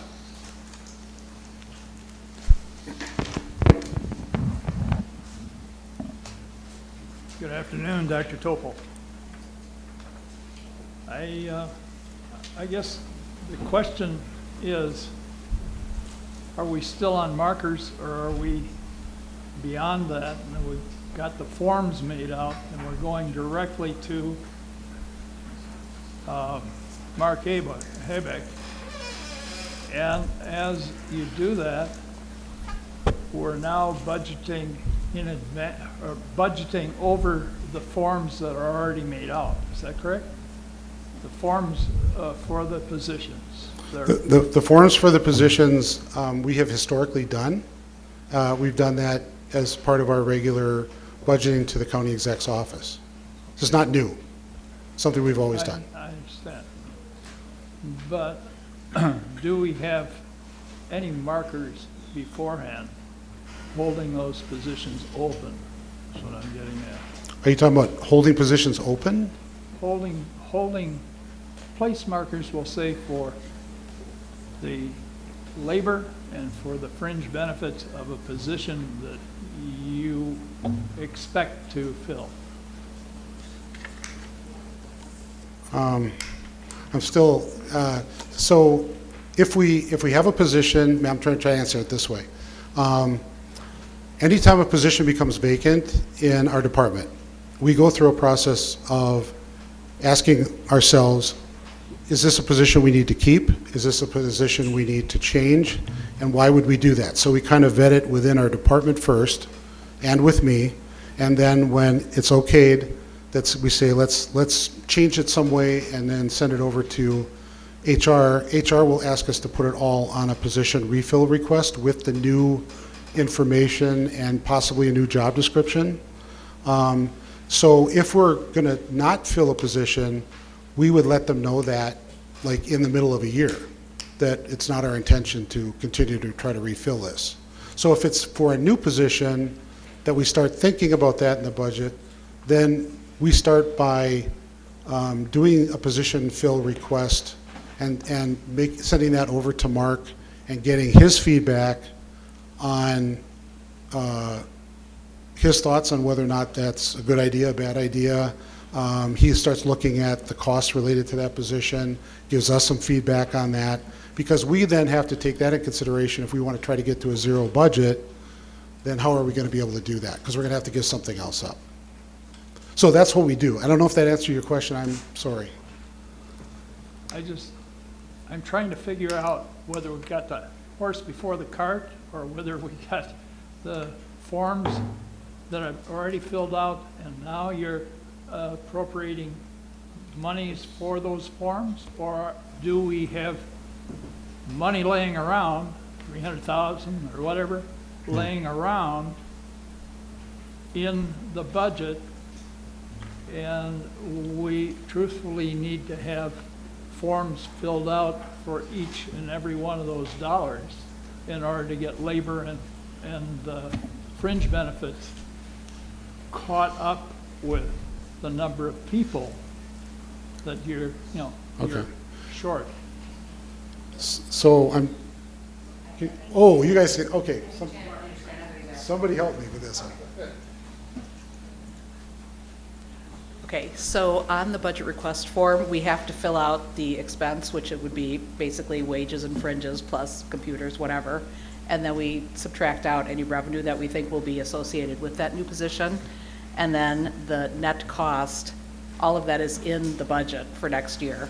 So once that new position request form goes through all the approvals, then the appropriated funds would follow in the budget if it's adopted. Okay. And what happens to the remainder that you didn't use on that particular position that you Right. changed to, change the description or change the, So for example, if we have a new position that would be appropriated as of January 1st, and we don't hire until March 1st, there would be funding for that first 3 months that we're not really using, so that in essence would go into our surplus at year end, because it's appropriated for the full year. okay? There's nothing left over. We're really, we've got zero monies left over from everything there, and we're going forward, correct? If the position was filled for the full year, that's correct. Supervisor Swan.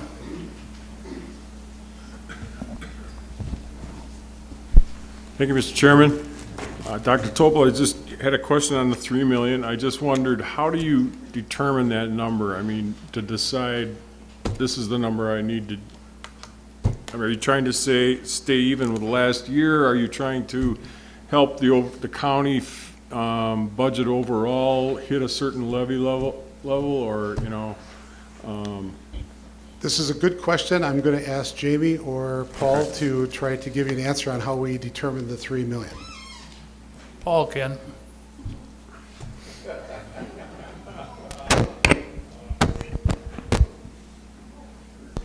All right, so basically, every year, the tax levy, when the budget's been approved, gets transferred out to DHS, which is called Fund 200. The general fund is called 100. So when they have their end of year and they end up having more revenue than they have expenses, they end up having money left over that should be brought back into unassigned general fund where it first came from, because they get tax levy to help them with the budget. What has happened over the years is, because of accounting mechanisms and audits and ways we are not allowed to bring all of the money back, because if we bring it all back, they're going to end up having their cash position look negative, which is not allowable, or looking favorable on financial statements. So that was not allowed to be able to be done. We brought back, they give us an estimate at the end of the year, we bring it back, then at the next year, at year end, we look at it, there was a lot out there. So based on seeing how much was out there, to get it, we could not get it back all into the unassigned general fund. So instead of giving them the full amount of transfer that they need, we're using the 3 million to keep them. The auditors wanted them to have between 800 to 1.2 million. So this 300,000 is going to keep them in the realm of what the auditors have recommended. 3 million. Still be able to get the money used and not have to transfer it. Okay, so the decision is made interdepartmental. It's irrespective, or made not in consideration of the overall budget. It's made to help their books get to where they need to be for audit purposes. Well, I mean, it's for the whole budget, because Yeah. if we transferred the money to them, Right. we would be taking more money out of the unassigned general fund, which that fund would continue to increase because of the things I just talked about. I mean, they went up in 2022 was the big jump up because of money they had come in, I believe, mostly from COVID. And I didn't catch it because I started November 14th, 2022. So I caught it this year and recommended that we do that as a way to get the money used up. Okay, thanks. Supervisor Bureau.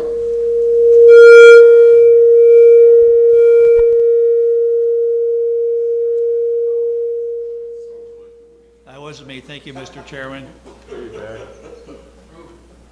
Dr. Topol, thanks for your presentation. Just wanted to confirm the net addition of people is roughly 4, because we got some partials outside the child CLTS program. Yes, In yes, your outside the summary. CLTS program. Okay. I guess my observation, maybe Jamie, you could answer this, is how many people are we adding overall in this year's budget? What's the net total that we're adding? 21 people? And the reason I want to bring that up, my question, it's outside of this budget, is how sustainable is that? If you look at Winnebago County population growth, it's been flat. We also read in the budget document that we're seeing declining amounts of transfers from federal and state in.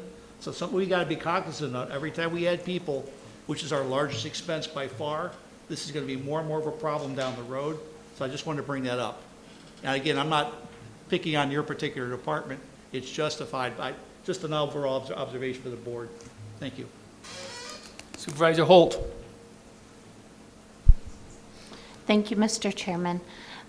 Thank you for your presentation and all the work you and your teams do. My question is specifically around the children's long-term support. Does that include the foster program, the foster youth program? No, it's totally different. It's a totally different area. Okay.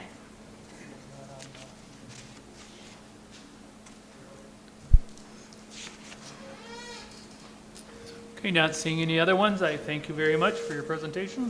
Thank you. Next, we'll have Parkview Health Center. It's Paul. This mic is on. It's been on. that one? There you go. Too many hot mics, they each pick up.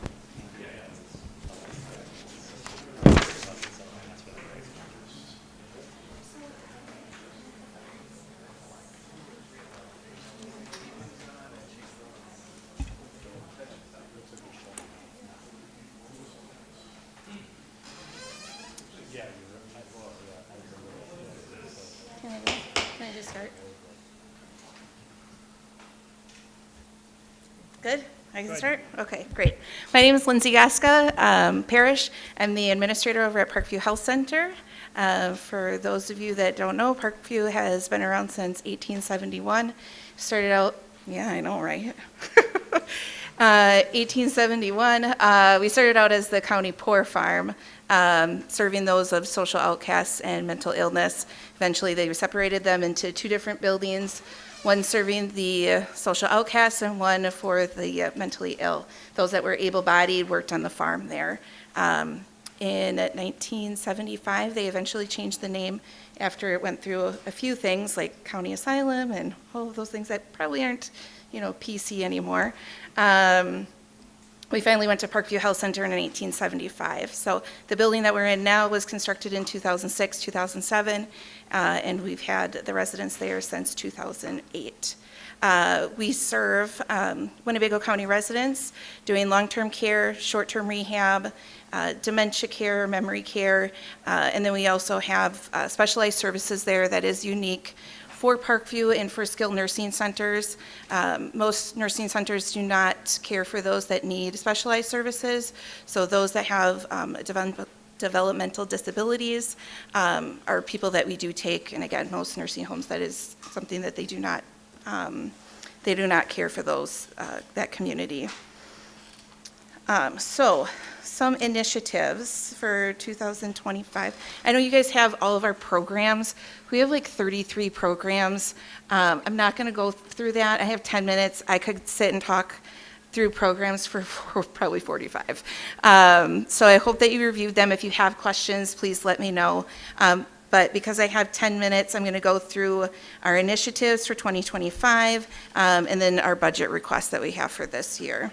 So for 2025, we are, the Parkview Committee, they did vote to increase the private pay rate to become more competitive than the market, and then also consistent with the cost of care. That was voted on actually this month. So we'll be increasing the private pay rates to be in increments, one in January and then one in June. We also will be looking at, we had an increase in our Medicaid reimbursement and then also our Medicare reimbursement. So that will also help with our overall revenue. And then we're also looking at capturing some of the costs from, so like the interfund costs that I'm sure everybody's been hearing every day here about IT. So we're looking at capturing those costs, and then potentially in 2025, other support staff, those costs, which will help with our overall cost of what it actually is to run Parkview, with the hopes that we would get increased supplemental payment, which is from the state of Wisconsin. We are looking to have a new medical record system upgrade. We currently use something called ECS. I don't know if anybody's familiar with long-term care, but we use ECS, which is pretty archaic. So we are moving towards one of the industry leaders in long-term care. It's called point-click care. It's very user-friendly. Many staff know how to use that. It will help with overall quality assurance, and it will also cut down on training time and cost just because it is so user-friendly. We're also looking at replacement of some tubs. Our tubs right now, the replacement parts for them are out of production. We cannot get them. So there's no way to fix the tubs that we have, so we are going to have to replace those. So that's just one of the initiatives for 2025. We looked at changing the job description. We have a multimedia position, but we looked at, with Mark and I, we looked at changing that job description so we could have somebody that's more on-site that can help with retention and recruitment and some of the HR functions to get that off of their plate. There's some things that HR is doing specifically for Parkview that they don't do for other departments, so we're looking at adding that support staff. I mean, it's in the budget already. We just changed the job description, so hopefully that will help. We are also continuing to work with a company called International Manpower. They do foreign aid recruitment. We sent in paperwork to the Department of Labor, and we've completed the interview process for 20 caregivers that would be looking at coming from overseas to come and help with our staffing struggle at Parkview, or nationwide, actually, I should say. We finished that process the beginning of October. It is still a very long process through the federal government, so visa processing and everything else is taking about 3 years with that program. So just looking at continuing that. Let's see. So some good successes that we've had. Well, yeah, Medicaid rates, we talked about that. So we've had, from our nursing program, in 2023, we had 26 graduate from the CNA program that we do on site. In 2024, we've had 28 students so far that have graduated through the CNA class. And from those that have graduated, 70% are staying at Parkview. So good retention rate with that. Resignations, because staffing is a concern, we have a lot of people that are coming on board doing the CNA program that are in college, so they're leaving because they're not doing college in Oshkosh. So either they're going to college, they're moving, they decide healthcare is not for them. So we've had some of that as well too, but you guys get it if you've got college kids. So through this program that we do, with the state of Wisconsin, $500 gets reimbursed to the CNA who goes through the program, who stays at Parkview for 6 months. Parkview also gets $1,000 reimbursement from the state of Wisconsin for every student that goes through the program and stays at Parkview for 6 months. Unfortunately, in June, so the trainer or mentor that works at Parkview that would train them on site, that person used to also get $500 as well because it helps with retention, and they also buy in. Unfortunately, the state of Wisconsin took this away in June, so if you can advocate, that would be great. But it just helps with retention when you have buy-in of employees, and money sometimes helps. Year to date from September, we've hired a total of 80 staff members. 34 of those have been CNAs, 3 RNs, and 3 LPNs. Our nursing turnover rate is 24%, which is lower than industry standard of 53%. Our total turnover rate at Parkview is 2%. We continue to be a 5-star rated building, which is the best star rating that you can have in industry standards. So something that Winnebago County should definitely be proud of.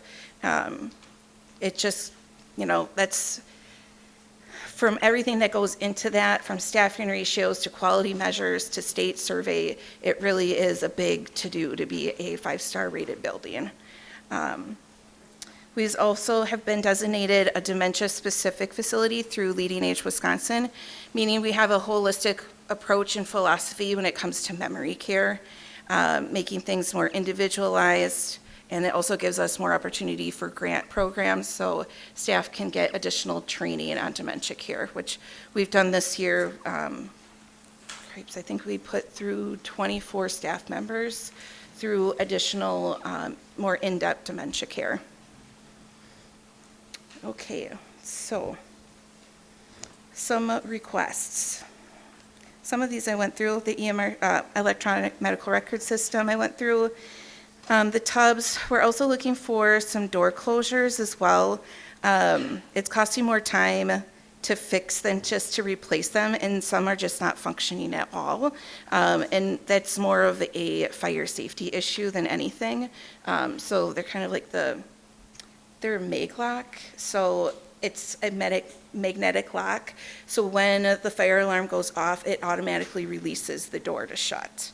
So those are what we need to fix. We also have a temp track system, so that helps with the temperatures in our walk-in coolers, our walk-in freezers, our medication refrigerators. So if anything falls below where it should be, that automatically sends an alert, so we're not losing thousands of dollars worth of medication or food as well too. So that system does need an upgrade. And then we also were looking at an increase for contracted services. This would also include an interim administrator. I tried my best. I'm going to keep going though, okay? I'm almost done, I swear. They would include an interim administrator. I'm 8 months pregnant, so I'm going to be going on maternity leave, so we will need somebody just to fill that position while I'm gone. And this would also include, this also includes part of the implementation of point-click care for a new electronic medical record system. And what else did this include, Doug? It included some other things too. Oh, it includes the technology fund? Oh, yeah. Also ECS, which is our current electronic medical record system for medical record storage. So once we go to a different system, we'll still have to store those medical records up to 7 years. And then also for a MDS audit, so that's how we get reimbursed, is through MDS assessments what the nurses do. So we found it really helpful to bring in a company that does an audit. They kind of see where we're at, things that we're missing, things that can do better, and honestly, it pays for itself plus. So we've had great success with that in the past. Okay. Let's see.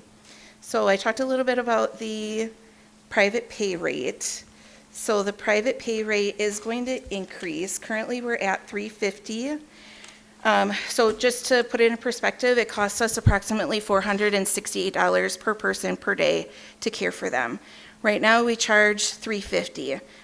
So starting January 1st, it'll go up to $400, and then June 1st, it'll go up to $450, and then it'll stay at $450. We also have something called an intensive care rate. So somebody who needs additional medical help past kind of the basics. Right now it's at $435. It'll go up to $475 January 1st, and then June 1st up to $525. So that will actually increase our private pay revenue. It'll increase it $346,800. And it will increase our total revenue then to $16,929,450.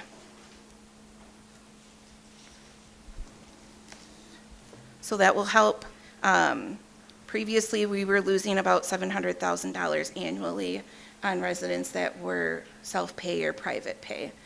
So that will cut that down by about half. So thank you to the Parkview Committee members that are here that voted to do that. And we were also looking at positions. We were looking at decreasing a food service assistant position.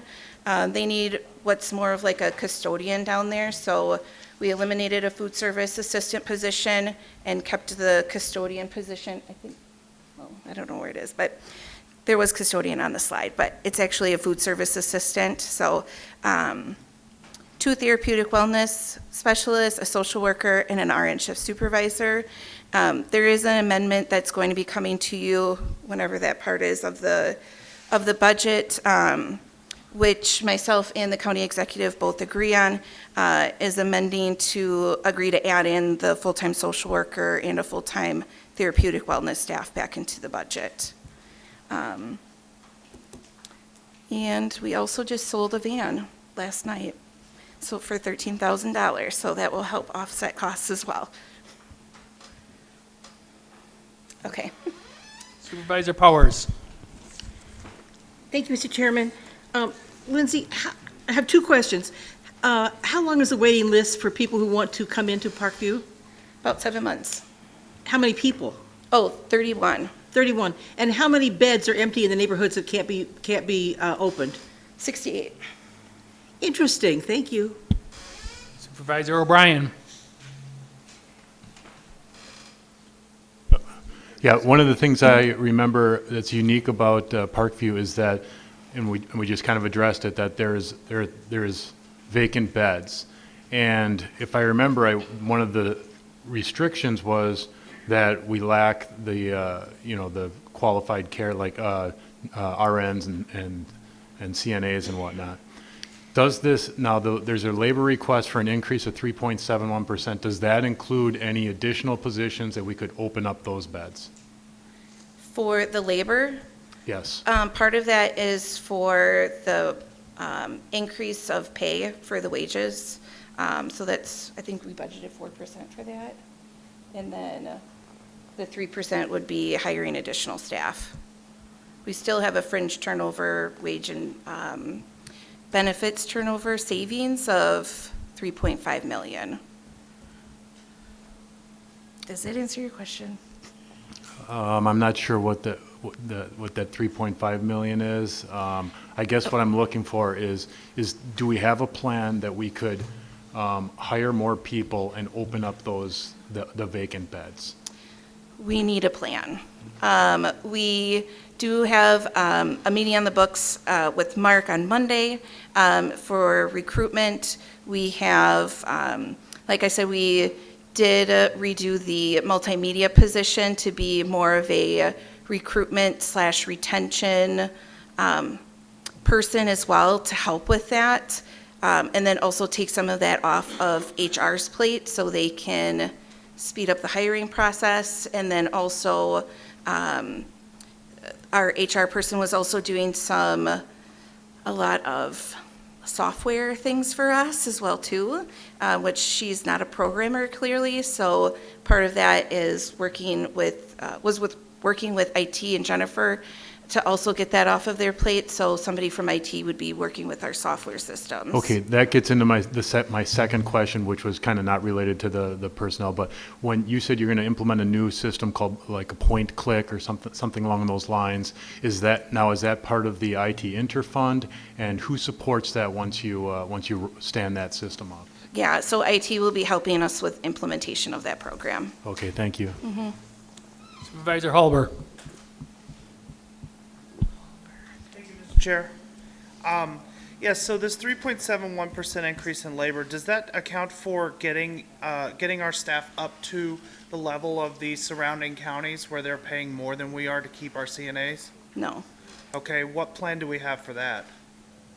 To increase wages? Yes, to account for the surrounding counties that are paying more than we are. If I can drive 20 minutes and make $1 or $2 more an hour, that's why we can't keep our CNAs. Sure. To my knowledge, there's not a plan for that. If you're referring to Outagamie County, our shift differentials are higher than them, so the base pay might be higher, but overall, you would still make more money at Parkview. Okay, thank you for that clarification. Now for the closed wings, do any of these non-personnel increases, such as the bathtubs, the emergency doors, do any of those go into the closed wings that we're currently not using? No. What happens when we do get to use those? Are we going to need to upgrade those as well? Probably. Yeah, we are. So could we not budget for that and plan for these? Because we want these wings open to serve our communities. As well as the 7-month waiting list and the 31 people that are on there, the 68 open beds that we currently have, how many staff do you need to fill those positions? How many staff do we need to fill? How many additional staff do you need to open those wings, those 68 beds? To open all of the wings? Yes. Let's see. We need... I know.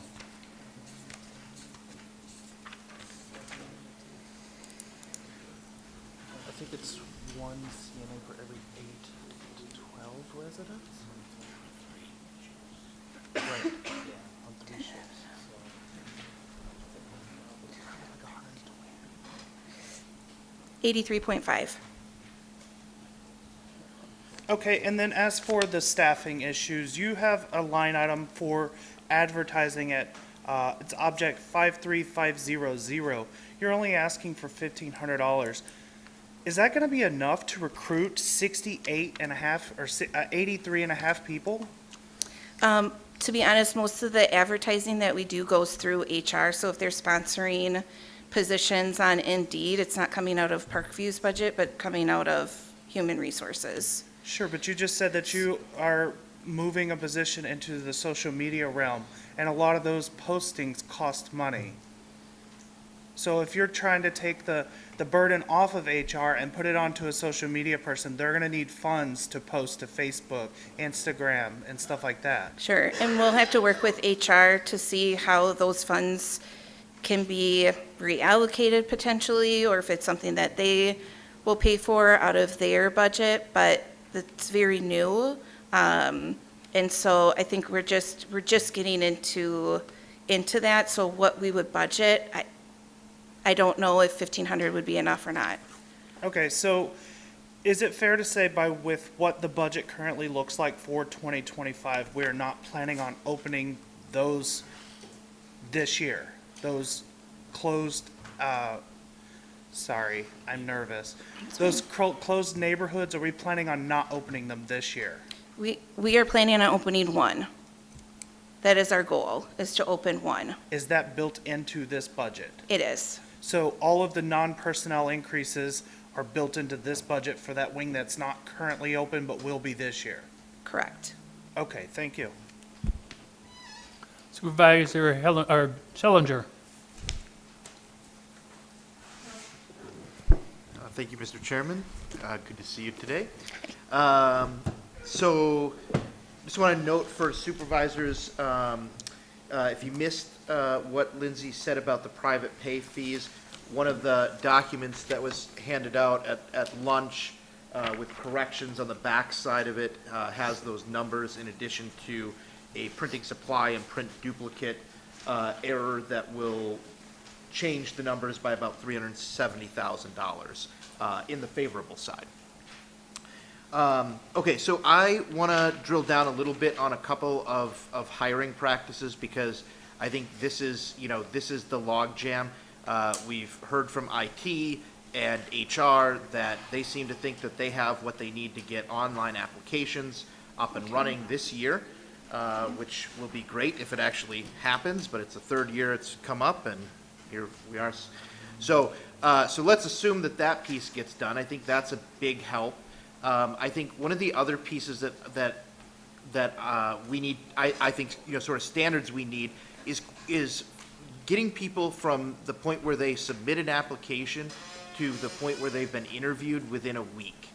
Are there things on your end that you need or your team needs to be able to ensure that we can do that? To interview, I mean, obviously people, yeah, may not be able to make it work in their schedules, but from our end, are we flexible enough to be able to be doing the outreach, scheduling interviews, and being available so that we're not so that a potential employee isn't waiting 2, 3, 4 weeks and then finding employment elsewhere?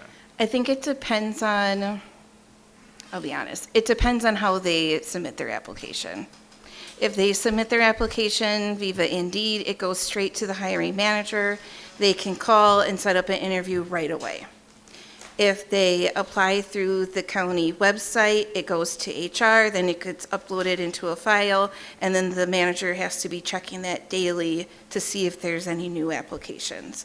So that process takes a little longer because there's more people in between, okay?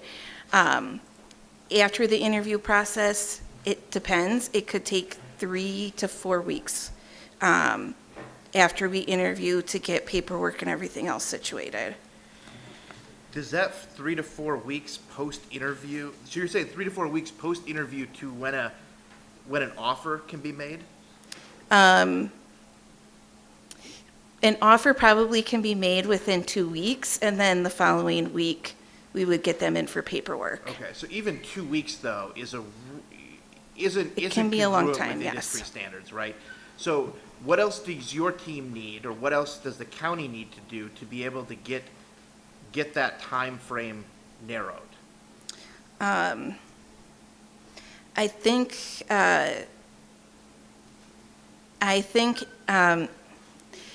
HR is trying to do the best that they can. I think the person that we have at Parkview is stretched very thin because of their role. And so we are working with HR to help, eliminate some of those tasks that maybe they're doing that, our department can do. But even at that, I think there's still not enough time for that particular person to focus and recruit for Parkview and really give it justice, I guess. Okay, so I'll have a follow-up conversation with Mark then. The other side of that ledger then is people applying. Do you think we have enough people applying for these jobs? No. Okay. Thank you very much. That's all I have for now. Supervisor Holt. Thank you, Chairman. Thank you for your presentation. I very much appreciate it. I enjoyed going on the tour this year. I was really impressed with the facilities. I, too, am very interested in what it will take to completely empty your wait list. Sure. Let's say whether that's one neighborhood or two neighborhoods, that's really up to you and your board and your staff. So it seems as though you have a plan in which you would be able to, what it would take to fill those neighborhoods. Based on the fact that you've got some of those numbers readily available, it seems like you all have done that math. Is there a scenario for you, now that you know the private pay amount is going to change, is there a scenario for you that you and the team would want to bring back to the board? I think the reason you're getting asked all these questions is because many of us are supportive. And so is there a scenario that you would bring back to the board to represent your intentions? To represent your intentions, strategic intentions, I guess, whether you're going to open one neighborhood this year and another neighborhood the next year, or whatever that plan looks like. Sure. I guess it depends on what the plan is, if it would have to go to the board. We most likely would be working closely with our committee and committee chair of what the plan is and what that looks like, along with human resources. So very, very collaborative. Yeah, thank you. Supervisor Bender. I guess maybe you could help me understand this. If I'm a new CNA and your starting wage at Winnebago County is $18.32 an hour, and I can go to Outagamie County and work for Brewster Village for $19.37, that's $1.05 an hour difference. Why am I going to come to Winnebago County? Explain that to me. I think it depends on what shift you're going to work over at Winnebago, or at Outagamie. If you're going to work a PM shift, we have a higher shift differential. So do they. We have a higher shift differential than Outagamie County. Right, well, I'm just saying, the starting wage is $1.05 difference. Yeah. 1832 versus 1937. So. That's for day shift. I just pulled them up on the phone. I went to Outagamie site and Winnebago County site. Yeah, for day So shift. it's $1.05, I can make more per hour working a day shift job at Outagamie. And if I want to go to a hospital will pay about $21 for a CNA. Yes. So how are you going to compete in this market to get our rooms back open when you're not paying a market wage? So if you want, I can come back and ask for higher wages. I don't have wish a you problem would, with because that. I'd like to fill those 65 beds I've been asking for 2 years. Sure. I mean, I don't have a problem with that. I don't either. I wish somebody on the committee would write up a resolution to raise it up to 1937 so we can address the issue, get those 31 people off that list and get them in a nursing home where they want to be. Sure. Supervisor Hallberg, second time.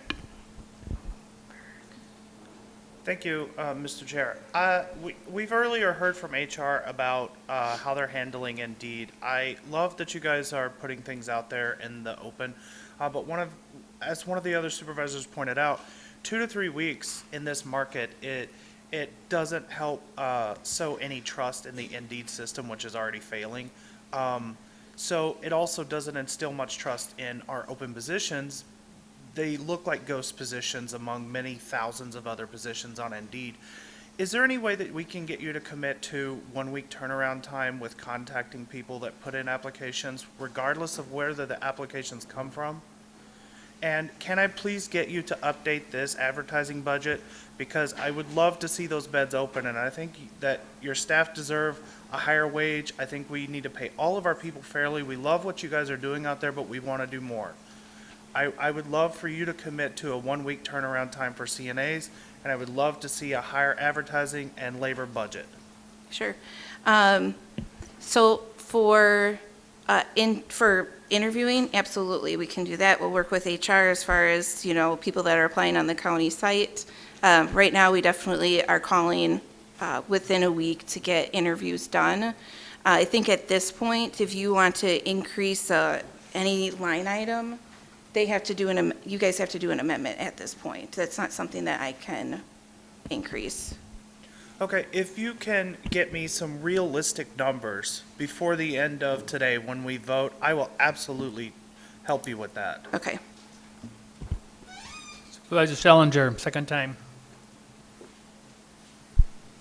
Thank you, Mr. Chairman. So the other item that I want to address is the contracted services, and particularly the agency staffing. So there's about $1.7 million of contracted services. A lot of this goes towards the psychologist and other what else? Psychologists, labs, laundry service, oxygen, pharmacy, things like that. But $647,000 is dedicated to agency staffing that fills in for your CNAs, RNs, LPNs, whatever else. That's sort of like your frontline staff, right? Mm-hmm. So this is a line item that was about $347,000 last year. The growth in $300,000 here is directly related to not being able to bring our own staff in. We bring them in at a more expensive rate. The question I'm going to ask in a moment is if you know how much per hour that difference is versus our own staff, or a ballpark of that. But the point that I'm going to make for the board is that growing this part of the budget by $300,000 is not sustainable. I will be having an amendment that tries to comprehensively address some of the hiring things that we've heard in the last day and a half, 2 days. But allowing the staffing to become more and more reliant on temporary staffing is not a sustainable model. We will not be able to have the extra neighborhood open if we have to rely on agency staffing, and we'll never get to 168 residents if we don't solve the fundamental problem. So do you have a ballpark of how much extra hiring agency staffing per hour costs than our own? I'm guessing it's like $50. Oh, okay, so do you want to come up here and talk? Or, sounds like you have the numbers, so. So the RNs that we contract with for agency are roughly $72 per hour. CNAs go between, because we use several different agencies, will be between like $38 and $44 per hour. So say that again? $38 to $44. $8 an hour is what we're paying CNAs when we have to hire them through the agency. Now, the $18 starting wage is of course not what we are paying in full when we are paying our people. But that is such a significant difference. That's why I think it's incumbent on this board to try to do everything we can to allow them to hire as much staff on our books as possible. Thank you very much. Supervisor Powers, second time. Thank you, Mr. Chairman. Just to comment on the supervisor, maybe it may have been Halber who said that he wanted you to guarantee that you could hire people, turn around in 1 week. There may be other things going on, like background checks. If you've got people working with a vulnerable population, you need background checks. I don't know how long those things take, but that may be part of what is holding up the hiring process. And he requested interviews within 1 week to schedule interviews, not hire. Okay. Okay, we have no one else at this time, so I thank you very much. Okay, thank you. Before we go into our next time, we'll take a short break. I want to let you know that there's milk and juice and water and also soda that's in the refrigerator. That's also ours, so help yourself and any of the rolls or whatever that are left. We'll take a short break and then we'll be going into The Winnebago County Board is currently in a break. For a schedule of all GovTV programming, visit our website at oshkoshmedia.org. This is GovTV, opening accessibility and understanding of local government, helping you to be informed and involved. Also streaming live and on demand at oshkoshmedia.org and radio simulcast on Oshkosh FM 101.9. Like us on Facebook at our Oshkosh Media page. For a schedule of all GovTV programming, visit our website at oshkoshmedia.org. Please stay with us. Coverage will resume shortly.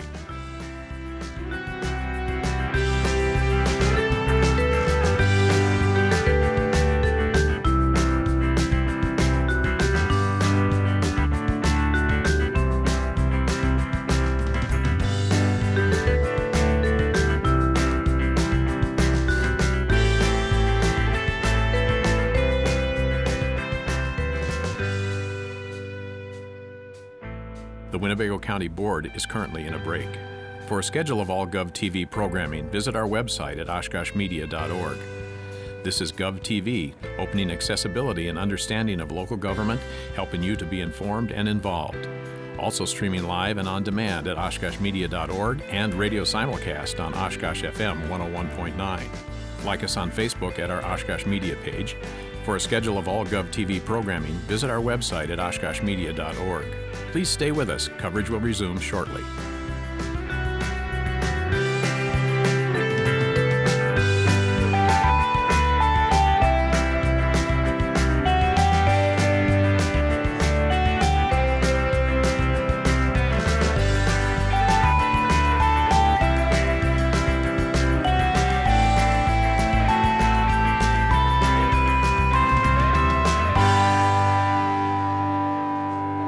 The Winnebago County Board is currently in a break. For a schedule of all GovTV programming, visit our website at oshkoshmedia.org. This is GovTV, opening accessibility and understanding of local government, helping you to be informed and involved. Also streaming live and on demand at oshkoshmedia.org and radio simulcast on Oshkosh FM 101.9. Like us on Facebook at our Oshkosh Media page. For a schedule of all GovTV programming, visit our website at oshkoshmedia.org. Please stay with us. Coverage will resume shortly.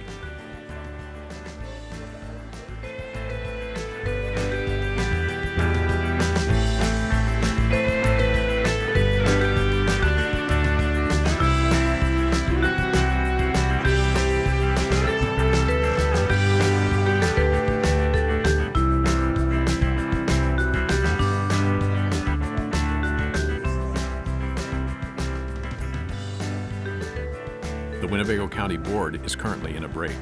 For a schedule of all GovTV programming, visit our website at oshkoshmedia.org. This is GovTV, opening accessibility and understanding of local government, helping you to be informed and involved. Also streaming live and on demand at oshkoshmedia.org and radio simulcast on Oshkosh FM 101.9. Like us on Facebook at our Oshkosh Media page. For a schedule of all GovTV programming, visit our website at oshkoshmedia.org. Please stay with us. Coverage will resume shortly.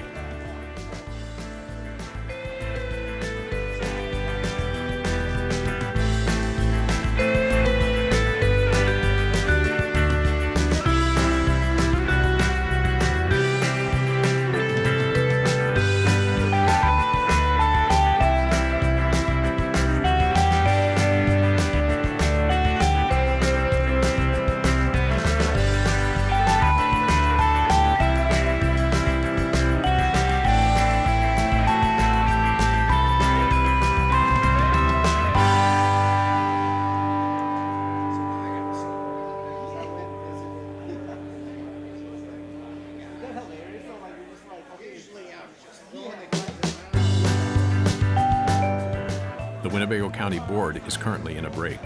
For a schedule of all GovTV programming, visit our website at oshkoshmedia.org. This is GovTV, opening accessibility and understanding of local government, helping you to be informed and involved. Also streaming live and on demand at oshkoshmedia.org and radio simulcast on Oshkosh FM 101.9.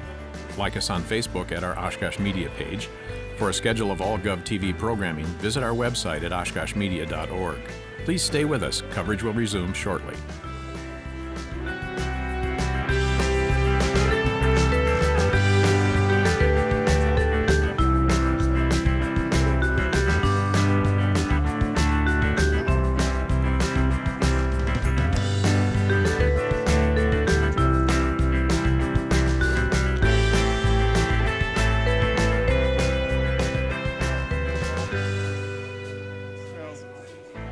The Winnebago County Board is currently in a break. For a schedule of all GovTV programming, visit our website at oshkoshmedia.org. This is GovTV, opening accessibility and understanding of local government, helping you to be informed and involved. Also streaming live and on demand at oshkoshmedia.org and radio simulcast on Oshkosh FM 101.9. Like us on Facebook at our Oshkosh Media page. For a schedule of all GovTV programming, visit our website at oshkoshmedia.org. Please stay with us. Coverage will resume shortly.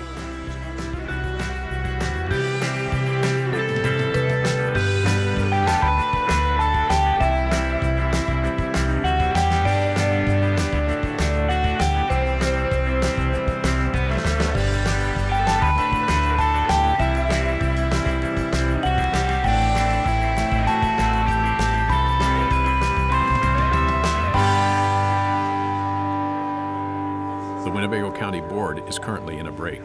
For a schedule of all GovTV programming, visit our website at oshkoshmedia.org. This is GovTV, opening accessibility and understanding of local government, helping you to be informed and involved. Also streaming live and on demand at oshkoshmedia.org and radio simulcast on Oshkosh FM 101.9. Like us on Facebook at our Oshkosh Media page. For a schedule of all GovTV programming, visit our website at oshkoshmedia.org. Please stay with us. Coverage will resume shortly.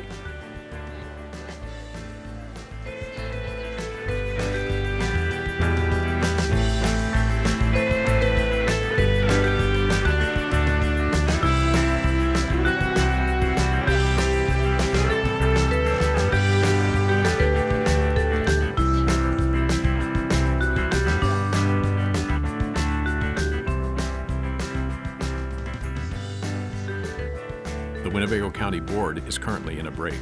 For a schedule of all GovTV programming, visit our website at oshkoshmedia.org. This is GovTV, opening accessibility and understanding of local government, helping you to be informed and involved. Also streaming live and on demand at oshkoshmedia.org and radio simulcast on Oshkosh FM 101.9. Like us on Facebook at our Oshkosh Media page. For a schedule of all GovTV programming, visit our website at oshkoshmedia.org. Please stay with us. Coverage will resume shortly.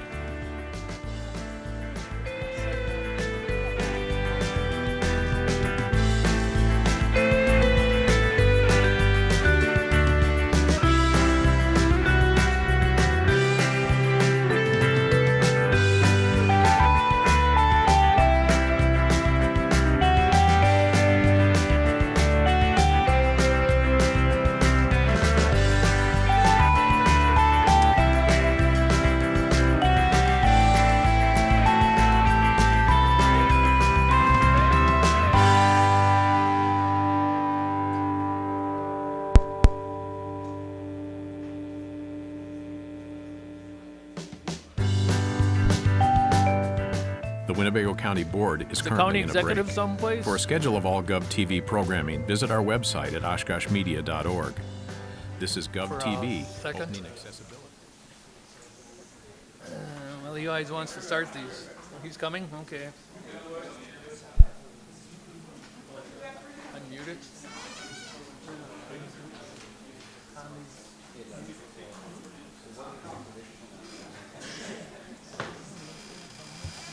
All right, thank you.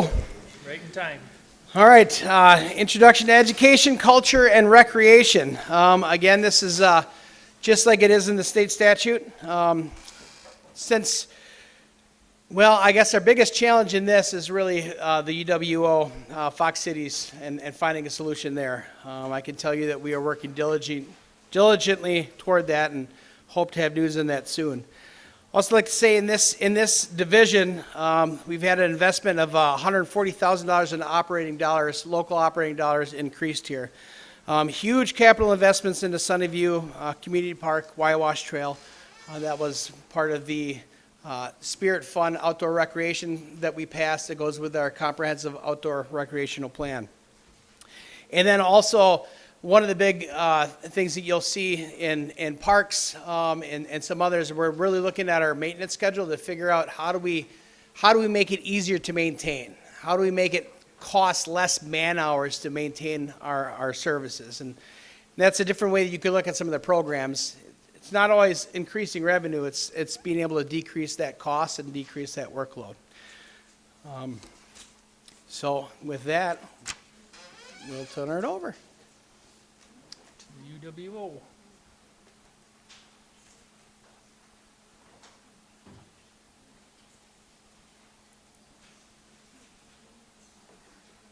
All right, good afternoon. My name is Chris View, and I'm the Area Extension Director with the Winnebago County Extension Department. One of the things that I will share is that Extension is a partnership with UW-Madison Division of Extension, so even if you have lots of UWO questions, I'm a different UW. So Extension is a partnership between the county and UW-Madison. We've actually had partnership here in Winnebago County that dates back into the 1920s. Our extension programs embody the Wisconsin idea of bringing university resources, education, and tools to the residents of Winnebago County right here where they live and work. Our extension educators, our team of educators, collaborate with partners that include county departments, community organizations, libraries, schools, and other community organizations to bring those tools and resources to improve those organizations that they partner with. Approximately $490,000 is leveraged, so the investment in the proposed budget of $690,000 is leveraged with the University of Wisconsin Division of Extension, $490,000 for the direct costs associated with the staff that provide services, administration, oversight with the programs here in Winnebago County. For those of you who are looking, we have 16 individuals that make up our team with 4.2 FTE that are Winnebago County employees, so those are under the labor worksheet. Those other extension educators are UW-Madison Division of Extension employees, and that is our contracted services line in our budget, which is line 55030, and that is $293,445. That is, I point that out because that's often a question, because that's one of our biggest expenses, and that's the contracted services with UW-Madison Division of Extension. Our programs that we have 13 programs. 11 of those programs are directly related to the educational outreach programs that our educators connect with community needs and responses, but they also directly connect back with the university partner with our programmatic initiatives, and where the research and the work teams are what they're working on for impact throughout not only our community, but the entire state of Wisconsin. Our 4-H and youth outreach programs, we partner, the largest partner group is our 4-H volunteers that partner with our 4-H educator team to be able to provide the 4-H program for youth from ages kindergarten through 1 year past high school to participate in a variety of hands-on learning activities. When, the last 2 years, Winnebago County has been the fastest growing 4-H program in the state of Wisconsin. You will note that that's one of our initiatives is to maintain, because it's not sustainable to have the 118% growth that we had in our last membership year, but we do want to maintain and retain those members for those educational opportunities. In our financial security program, this is bringing the latest financial security, financial tools and resources to families, individuals, and also working with agency partners to help individuals. We partner with Winnebago County Jail, the Winnebago County Housing Coalition, also part of our HDR, which is Financial Security and Human Development and Relationships. We are also a sub-awardee of a Human Services grant to administer the Grandparents Raising Grandchildren program, which provides an opportunity for individuals who are providing care for relatives, they may not be their parents, to provide some education and some opportunity for them to have a little bit of respite for those individuals while the children are in a safe environment, engaged in healthy and active activities. Our school outreach, which is affiliated or part of our 4-H program, takes a different approach and does in-school 4-H, after-school 4-H, works with boys and girls clubs, libraries, in both in-school and out-of-school time to have hands-on learning activities that will reach youth in places where they already are, which is a little different than 4-H, in which they all come together. Healthy Eating and Active Living is an active partner in helping our partners and communities have healthy lifestyles and make better choices. That includes working with Breakwater Coalition, partnering with them to bring the research to support some of their youth-focused activities. Also part of the Strong Bodies program, which is a activity and fitness program that provides our seniors opportunity to build strong bodies so that they can improve their balance, reduce falls, and overall increase their quality of living.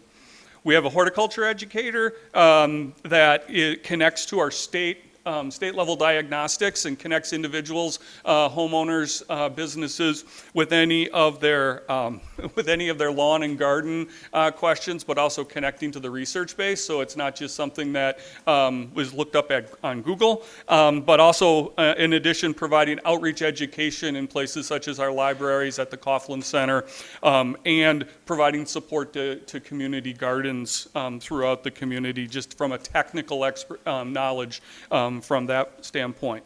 Our community development program works with area nonprofits and community organizations to work to improve the overall environment so that entrepreneurs and other individuals can thrive within our communities, oftentimes at a micro level or a small level that may be often overlooked by some of the larger, more established programs.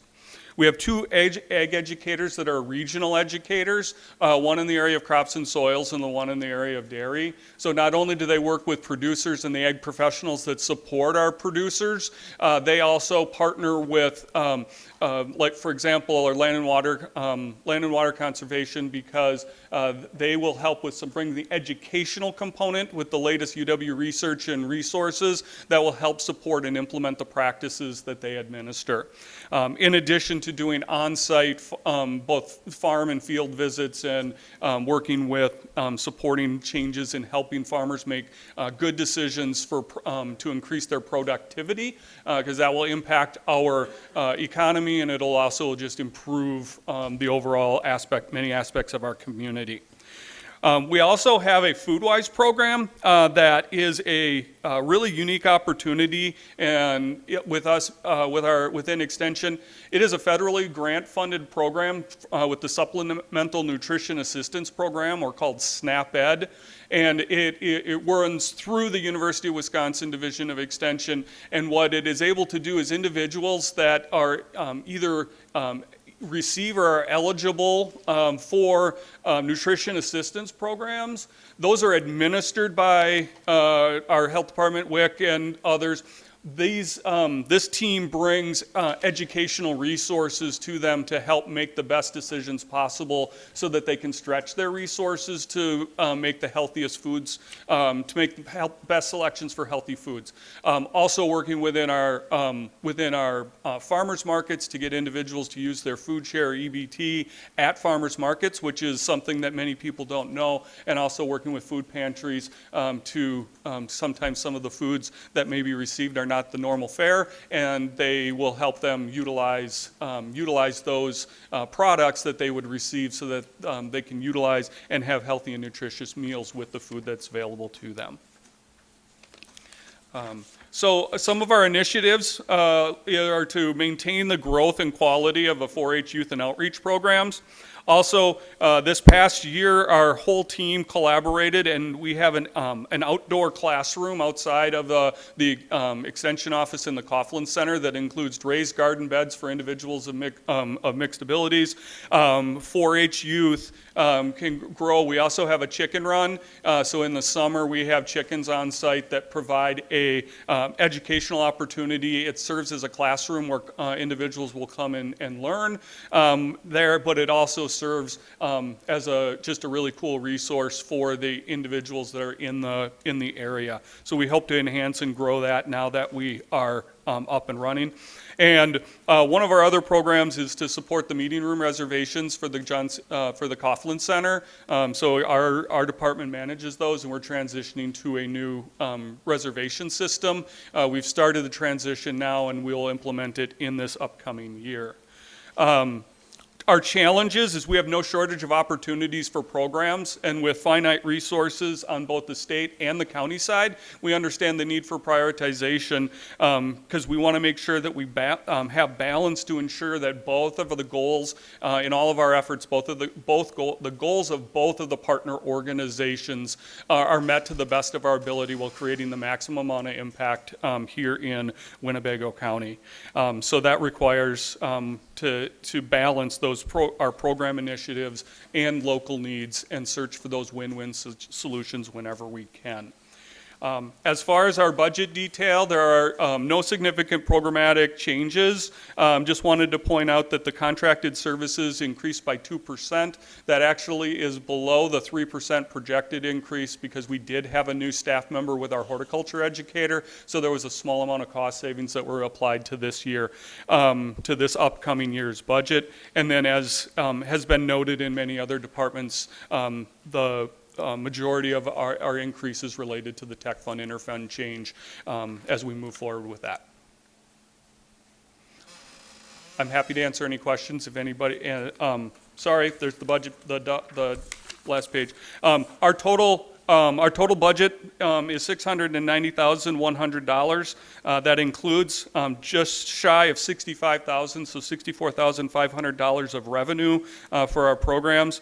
And then also to point out or just to remind you that also there's the leveraged amount of the $490,000 of direct support from the University of Wisconsin Division of Extension for the staff, for staff salaries and fringes. That's the number, the direct number that I've included. There are also a number of indirects with professional development, conferences, software, educational support that would increase that in-kind or that leveraged amount. But that is a much harder to nail down, so that wasn't included in that estimate. On teams, Supervisor Burrow. Thank you, Mr. Chairman.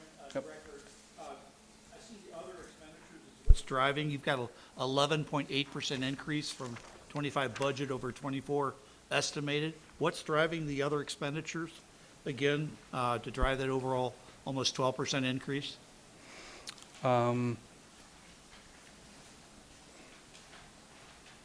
Did you have a? No, I'm looking, so if you look at the chart behind you, 426 over 361, that's what's driving. The overall is 754 versus 674? Yeah. Which is 11.8%. Sure. I'm just curious what's driving this. So One of the larger driver is in our, in the big picture, we do have a slight decrease in our revenues. So I know that's the end result. So I'm just working from top to bottom of the sheet that I've got. So we do have a slight adjustment. We have our increases in our county staff, the labor and wages. Our other office supplies, our other office expenditures, we had balanced overall. I'm just scanning mine to look at where our printing and duplicating is one area. Now, it's not the entire amount. Printing and duplicating is an area that has increased. We made adjustments shortly after COVID, and we realized that we still have audiences that require print materials as part of our educational outreach, either for the reason that many of them or some of them don't have access to technology to be able to access it that way. So our print resources and printing and duplicating are ones that are increasing, and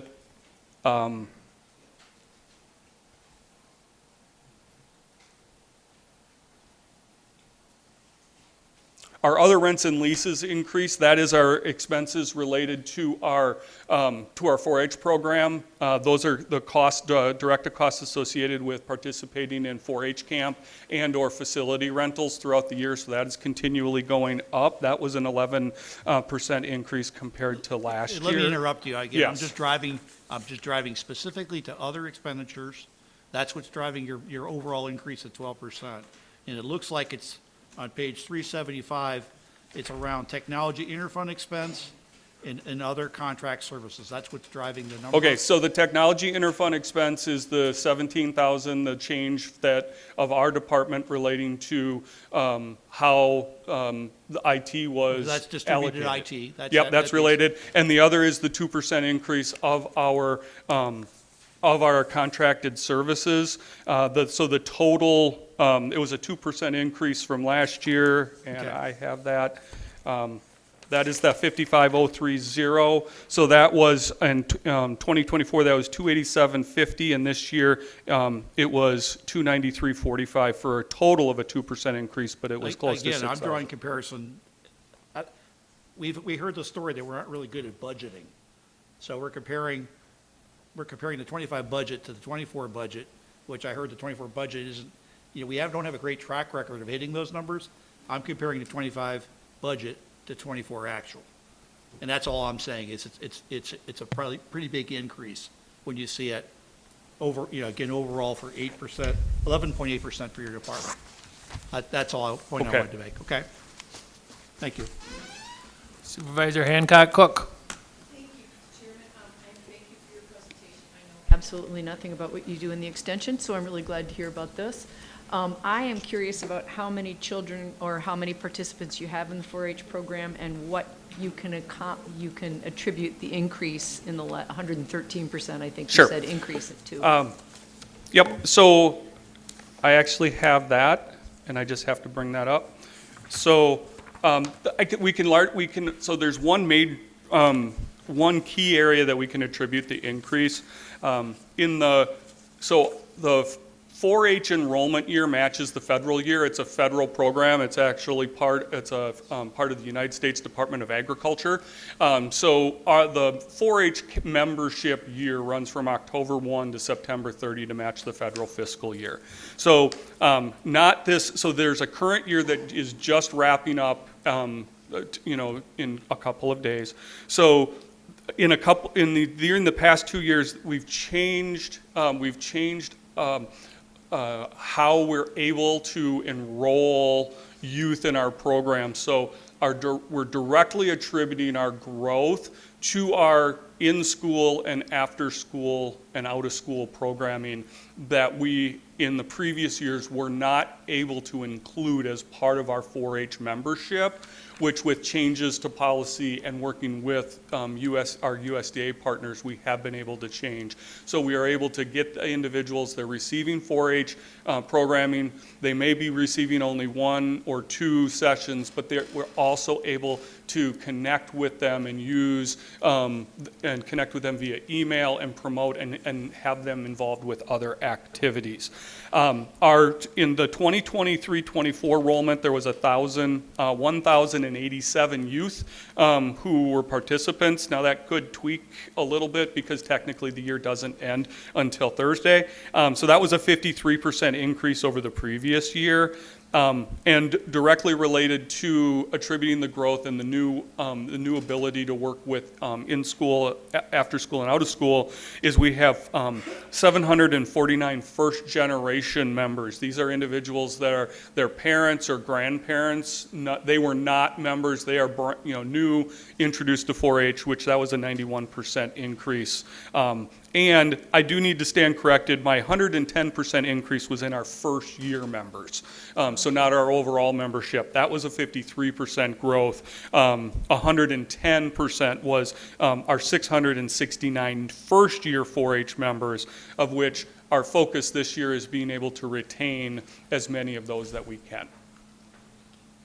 And just as a follow-up, that's 1,087 unique individuals, not a kid taking 2 programs. No, that those they are counted unique twice. individuals. Thank you very much.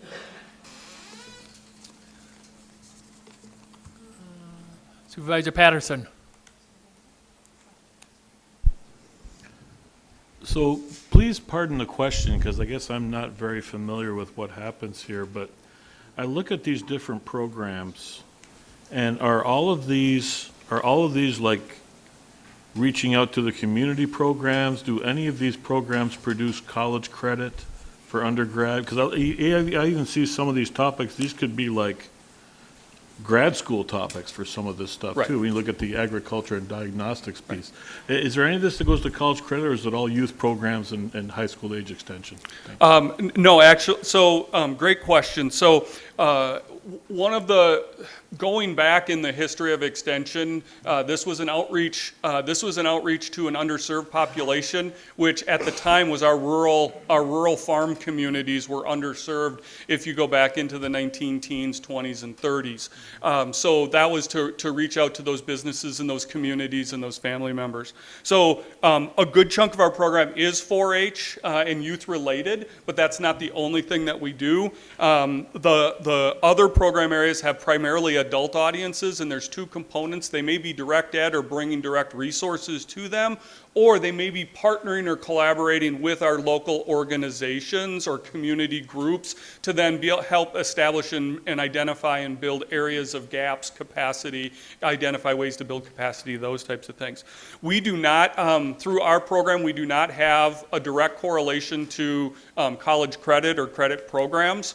So some of our agricultural communities, they would have that opportunity through Fox Valley Technical College to be able to do that and participate there.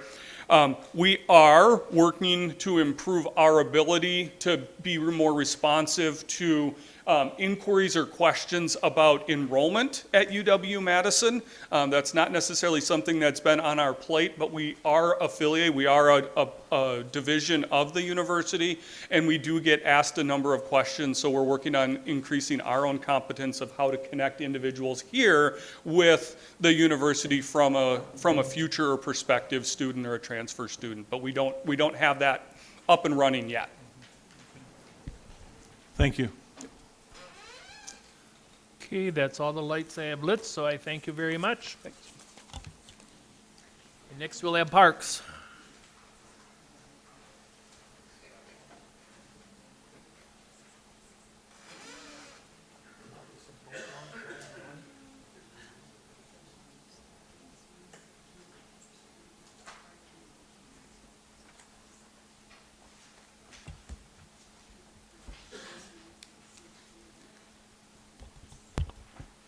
Good afternoon. I know it was only about a month ago that I spoke here, but just as a reminder, my name is Adam Briest, and I'm the Parks Director for Winnebago County. So we're going to go over the Parks Department budget. Just as I'm not going to necessarily go through each one of the programs. The program descriptions are listed in the budget book. Just in general, though, just kind of as a reminder, Winnebago County Parks Department, we maintain, primarily a lot of what we do is maintenance and maintaining. Outside of maybe the Sunny View Expo, where we're hosting events, and even then, it's mostly the maintenance and someone comes in and puts on the event. But we have over 1,000 acres of land. We have the community park, which is a big portion of that. As you can imagine, if you've been out there, of course, there's a lot of activities that go on out there, whether it's on the 20 soccer fields, the 3 rugby fields, softball, tennis, basketball courts, the about 2-3 miles worth of trail if you really wrapped yourself around in there, whether it's the grass or the paved trails in there, and then our 5 shelters and 1 pavilion. Not to mention some stormwater, the ponds in there and the fishing ponds and that type of thing. We also do have 2 dog parks, one within the community park, the Best Friends Dog Park, and then within the last 2 to 3 years, the Jerry Finch Winnebago County Dog Park up in Fox Crossing, which has been a big hit, and we actually paved that parking lot this year, so very nice next year. We won't have the waffling as you're driving on in. We have over 15 miles of trail, whether that's the Waiwash Trail, Mascoutin Trail. Those are state-designated trail systems. Waiwash Trail will take you all the way to Hortonville, and actually, technically, it stops there, but then it even continues further north again, which is a really neat trail system. And then, like I mentioned, our trail system within our community park. We operate 7 boat landings on the Winnebago, Poygan, and Butamore. And then we have several natural areas, historic sites. The Sunny View Expo, as I mentioned before, which hosts many events such as Life Fest, the PGI event the other year, many different horse shows, home good shows, gem and mineral shows, gun shows, you name it. We have a lot of vendors that come out to that facility. Then we also operate the Ken Roble and Asylum Point Park, kind of on their own, more or less kind of your traditional parks. The Ken Roble is a unique opportunity because we do partner with solid waste on that park. We do a lot of the maintenance, and then they reimburse us for the maintenance activities out there. The one thing I'll mention with our programs is that we do have 19 of them. A lot of them are then sectioned off into, like I said, they're mostly maintenance related. A lot of them are sectioned off into, Sunny View Expo and some of the things we do there, the community park and some of the things we do there in terms of athletic fields and the open green space. One of the things you'll notice, for instance, is one of them, you'll see 2 different you'll see athletic fields and athletic facilities. And the reason we split those very much so is the athletic fields like soccer, rugby, softball, we truly have some great partnerships with the community, whether it's with Oshkosh Youth Soccer, United Soccer, Oshkosh Recreation Department, and the rugby clubs. They paint the lines, they put in the goals, they put in the nets. They do a lot of the maintenance on those fields. So really wanted to put that separately because that takes obviously a lot of, there wouldn't be events out there with our current staffing level, if we didn't have that huge help from the volunteers. And then, we have the buoy system, which I didn't quite mention, but we have the 80 buoys out on the lake system. Obviously some of our program marketing, and then we also do have our Be Active Go Outside program we started about 2 years ago. We do get some donations and sponsors for that program, and we partner with PDS Fusion, which is a nonprofit, and Oshkosh Recreation Department to put on some events throughout the year. Very minimal for the most part. Justin, our program and marketing coordinator, runs those. And then the only other program I really didn't touch in here with my summary would be the forestry. So any of the trees, you'll see, for instance, a lot of our parks have trees with white X's on them. Those are ash trees or trees that we're planning to take down in the next few years, marking those so that way come winter, we remember which ones, you can tell by some of the bark, but in terms of if it's a canopy issue, which ones are already dying. And we're going to address those by taking out the ones nearest to trails and facilities. But that's in general our programs. In terms of our initiatives, so in 2025, one of our big initiatives, as Mr. Damel mentioned as well, our County Executive Damel, sorry, tongue-tied for a second there, is of course the Spirit Fund allocation for the outdoor recreation, and we've already started some of that with the Waukau Dam. That project, for those of you that were on the park tour a few weeks ago, we toured the Waukah Dam, and as a reminder, 50% of that project is coming from that fund, and then 50% is coming from the Wisconsin DNR grant that we acquired. So that's kind of the first project that we're kicking off with that. And then we do, the Parks Committee approves some design engineering funds as we go into next year and look at fundraising and acquiring grants and starting to design some of those projects. All of those will go off of the outdoor recreation plan and the community park master plan that was approved by this board this year. So some of those projects that we're looking to complete in 2025, Waukah Dam I mentioned, which should start in spring, hopefully be done by the end of July. The Sunnyview Expo Center West Campus improvement, the Butamore Boat Landing project, design and grant submittal. And some of these I'll talk more about, when it comes to capital improvement plan, but they're big initiatives for our department, so we put them on here. Finish the Shelter 1 and 2 project.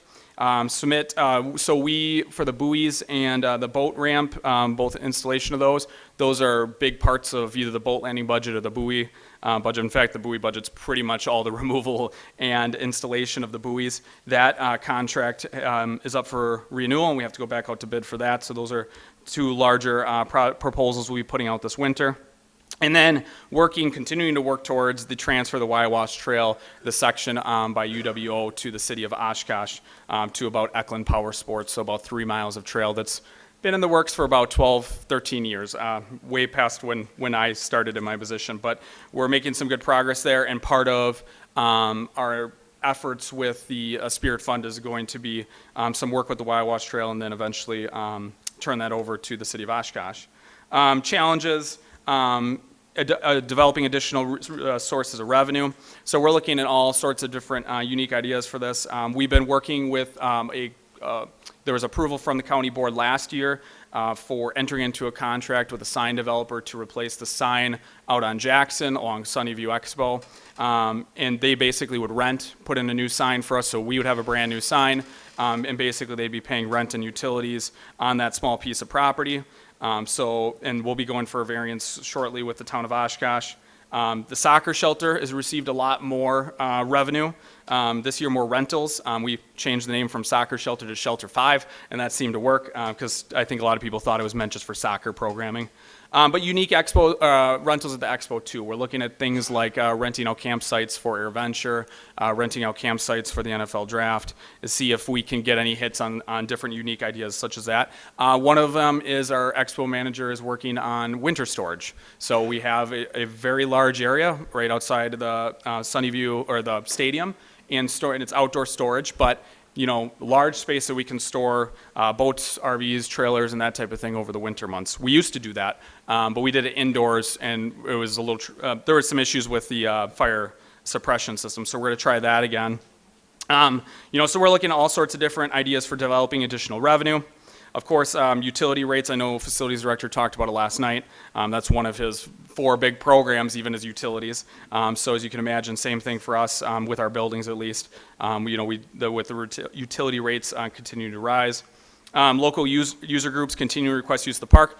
Challenge, but also a good challenge, obviously, because that means people are interested in utilizing the public space, and we take on that challenge, and we really enjoy that challenge, actually, whether it's extra special events. If you were out at the park, second week of October, United Soccer had a tournament that's usually up in Neenah, but they kind of want to rotate it between Oshkosh and Neenah, and the park was packed. And that's an event we haven't had in the past.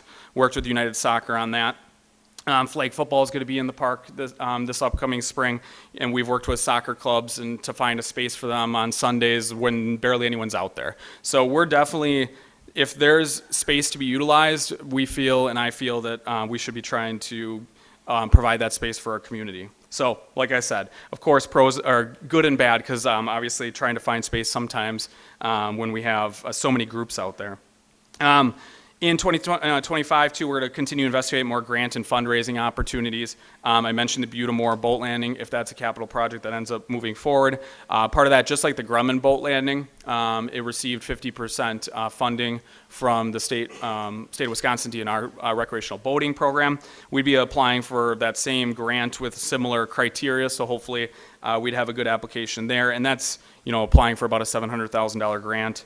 But looking at other partnerships as we start with the Spirit Fund projects, whether it's local donors, the user groups, CVB, Community Foundation, and working through that.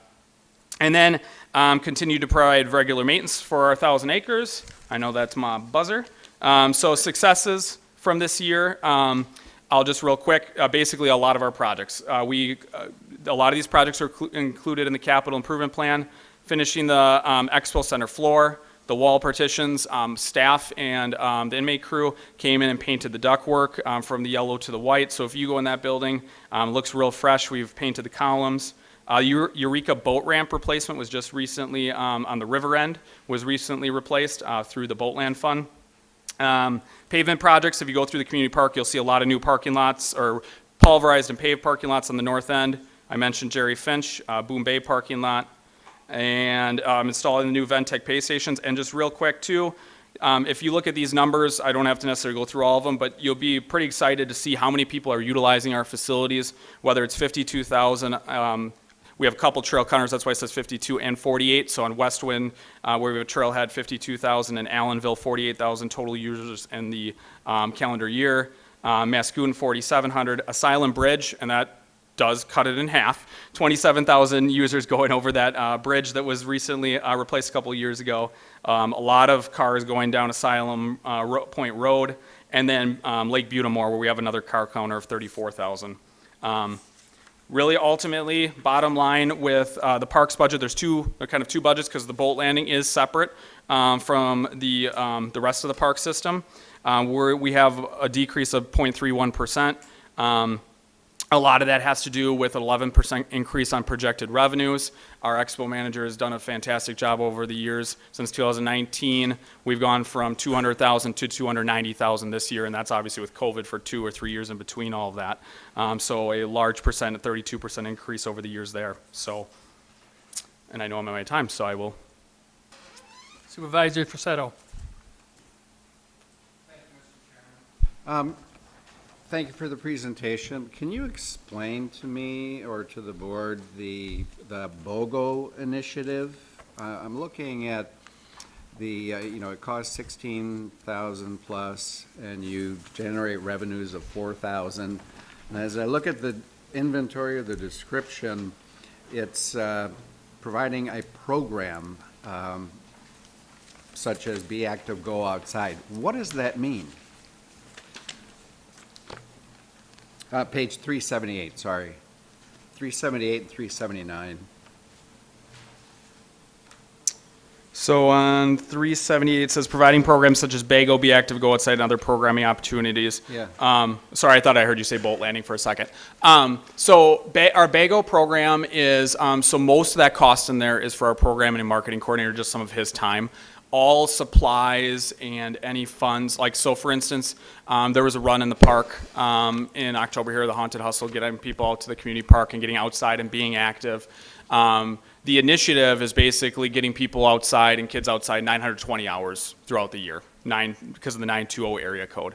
And that's how we came up with that a couple years ago. And the idea is getting people outside, getting people active. We do things out at the Ken Roble Park. We do that Haunted Hustle. We do our Easter egg hunt. But all the materials that we purchase for it is completely covered either by donations or Oshkosh Rec also does contribute, and so does PDS Fusion. So the revenue, the blue here on page 379, that blue, that 4,900, that is donations? Donations and that type of thing towards that program. Okay. And then the expense over and above that is pretty much our program and marketing coordinator's time. Staff time, sure. Yeah. Okay, and then can you tell me the difference between private event management and large event management? Yeah, and that is one we were trying to finesse, and trying to figure out what the best way is to kind of categorize some of those. So private event management would be any of your small, just kind of more of our regular events, our gun show that comes in, a horse show that's coming in, really your weekend events, your one-day events. The large event management would be your Life Fest, your county fair, PGI, those events that are going to take more staff resources and more time than maybe your typical event. So that's how we kind of, and that's going to change depending on the year. Like this year, of course, we didn't have a PGI event. But yeah, we obviously have the county fair and Life Fest and those types of events as well. Okay, and then one last question. On your shelter rentals, it's over $100,000 in your expenses and $20,000 in the rentals. Have you looked into whether or not there's a way to get a little bit more net neutral on that?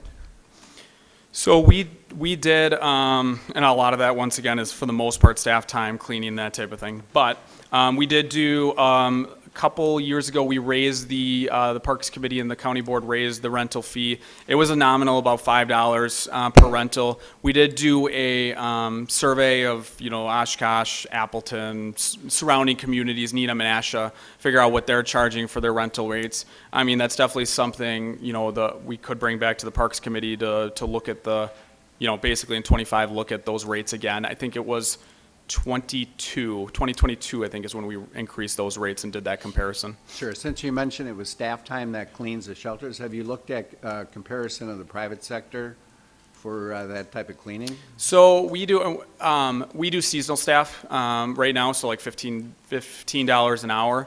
I have previously in another position utilized contracted services, and it usually ends up, I mean, the $15 an hour, you're not going to beat that for the most part with reliable. The issue we ran into is a lot of times they wouldn't show up, and when they don't show up, now you're calling in the foreman, and then the foreman, either full-time staff more than likely is coming in if it's a call-in versus a seasonal staff. So, I mean, there's definitely, especially when it's on a weekend, because usually it's on a weekend if it's not cleaned or not cleaned out properly. Right. Thank you. Yep. Supervisor Buck.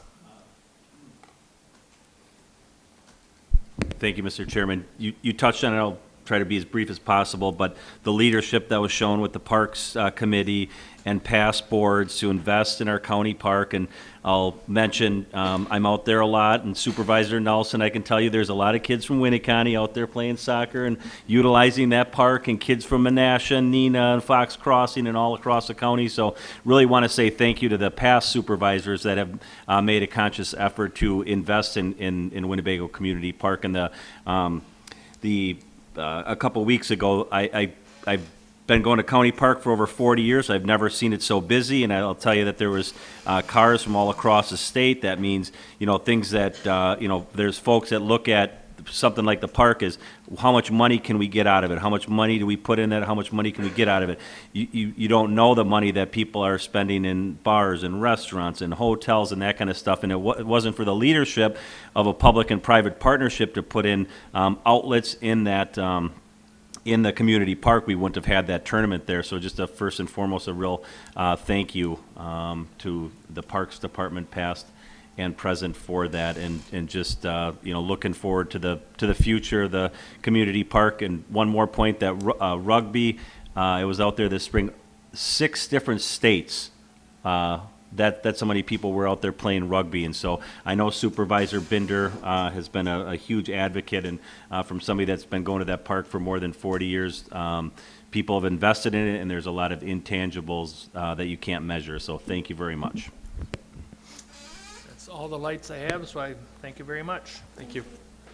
Before we go on to the next thing, I would really like to get through the book and then go through the amendments tomorrow, if that's what you'd like, but we'll do whatever you want. But if we're going to have some will have to come back for CIP, so if we're going to go through the whole book, they'll have to be notified. Otherwise, the ones that are coming are, they're here already for this next group, so we'll definitely do them.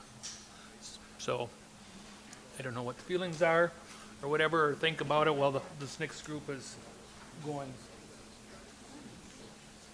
Conservation and development. All right, welcome to the last segment of departments.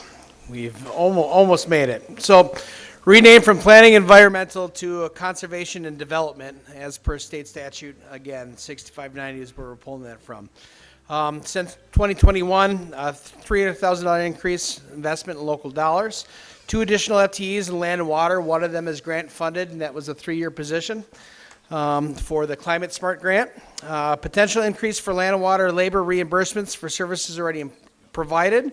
And then another big one here that's I think was a huge investment that this board gave was a $3.3 million in land and water conservation practices and investment over the last 3 years to really help us maximize some of those water quality issues by taking what was a 75% reimbursement up to the 90, I believe is what it went to, Tom? Right. So we've done a lot in this area, other than just the local dollars. I think that Spirit Fund investment was something we should all be proud of. So with that, we'll turn it over to the departments. Register of Deeds will be first.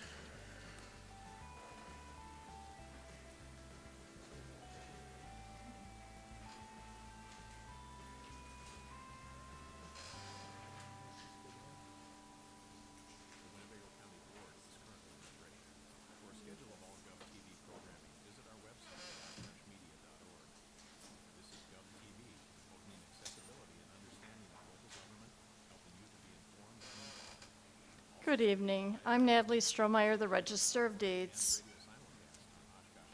You have the programs up there. Our office basically is dealing with real estate and vital records. The first 7 programs all have to deal with the real estate programs through our software providers. And then the next 3 is the state vital records program through the state. That pretty much takes care of that page. Thank you. This one has changed just a little. I added a couple, but I didn't get on it because of, it was from the updates from our conference. But the Pintegrity program and new parcel creation, that was a couple-year project that we were working on.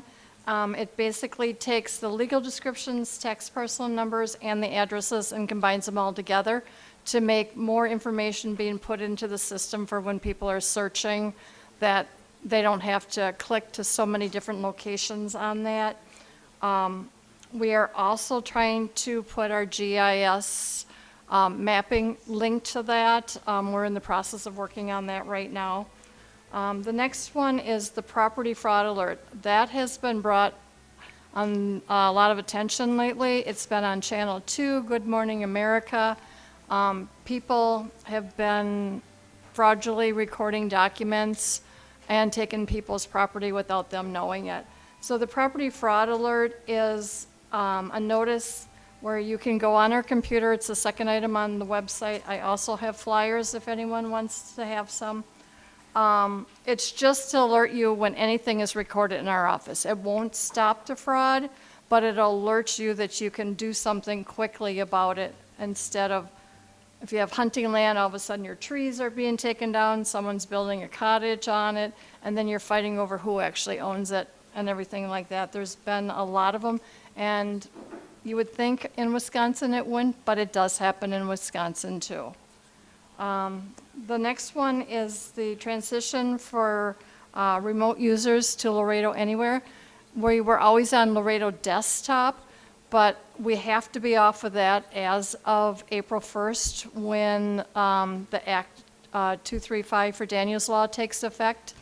And so we have switched everyone in the office in the county to Laredo Anywhere. We have done the municipalities, and we've been working on trying to get all of the title companies switched over.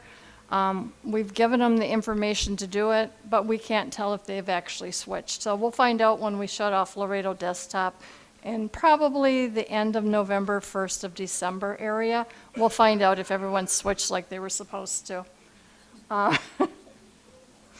The next one is the Tapestry. It's a program where it's occasional users that pay with a charge card to go out and use our system. We are doing a major overhaul on that one to make it more comparable to the Laredo and our program in the office so that it's more user-friendly and has more information on there. The Laredo, or Tapestry EN was supposed to come out on Monday, but they delayed it because they found a couple more areas that they want to enhance before they actually push it out. So I'm hoping for that soon. And then the Act 235 Daniels Law. We have our program that's set to cover our office, but we are, I think, having a meeting on Monday regarding this to put all the offices together to be on the same page of how we're going to do the workflow on that. Because even though right now it just is going to be covering judges, it is already talked about to add different kinds of groups. So it's going to get really large really quickly. But we do have a program in our office to shield our records. It's part of our software providers program.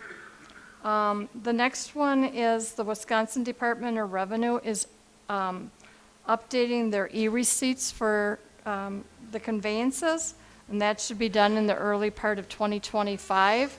We're hoping that, I have not seen it, but I'm hoping it's going to be more user-friendly than the one that's out there now.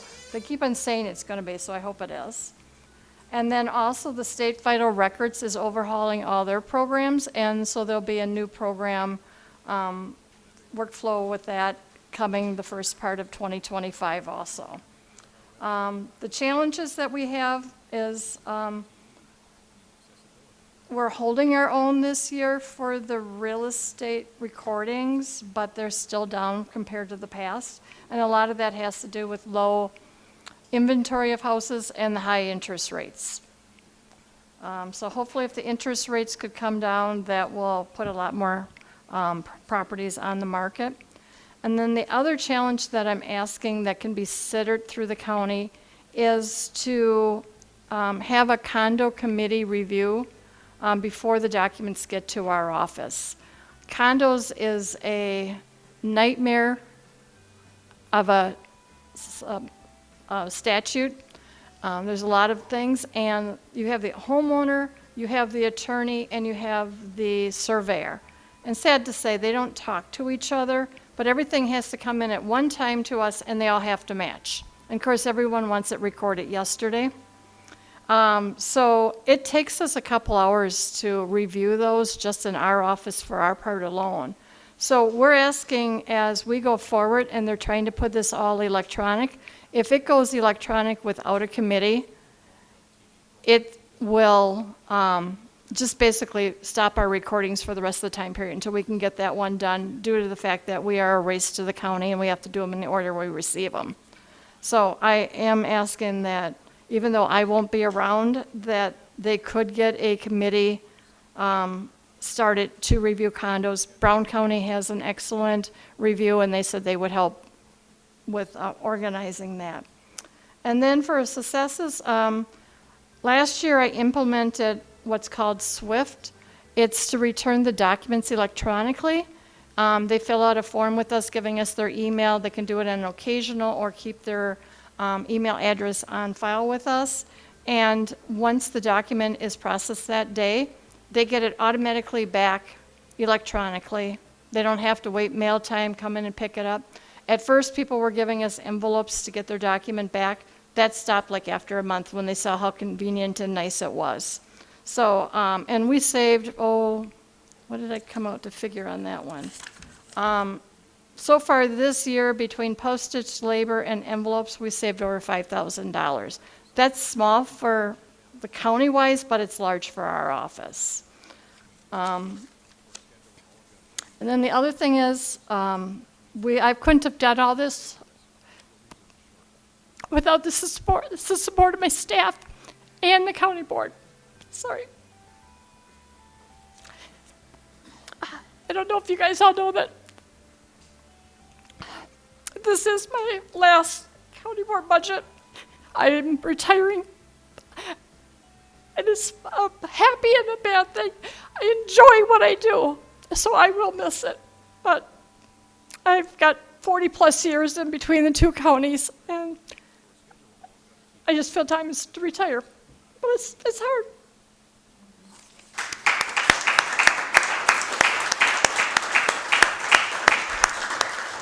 So, is there any questions at all? No, you've done such a good job all these years. There's no questions up here for you. Okay, thank you. And good luck.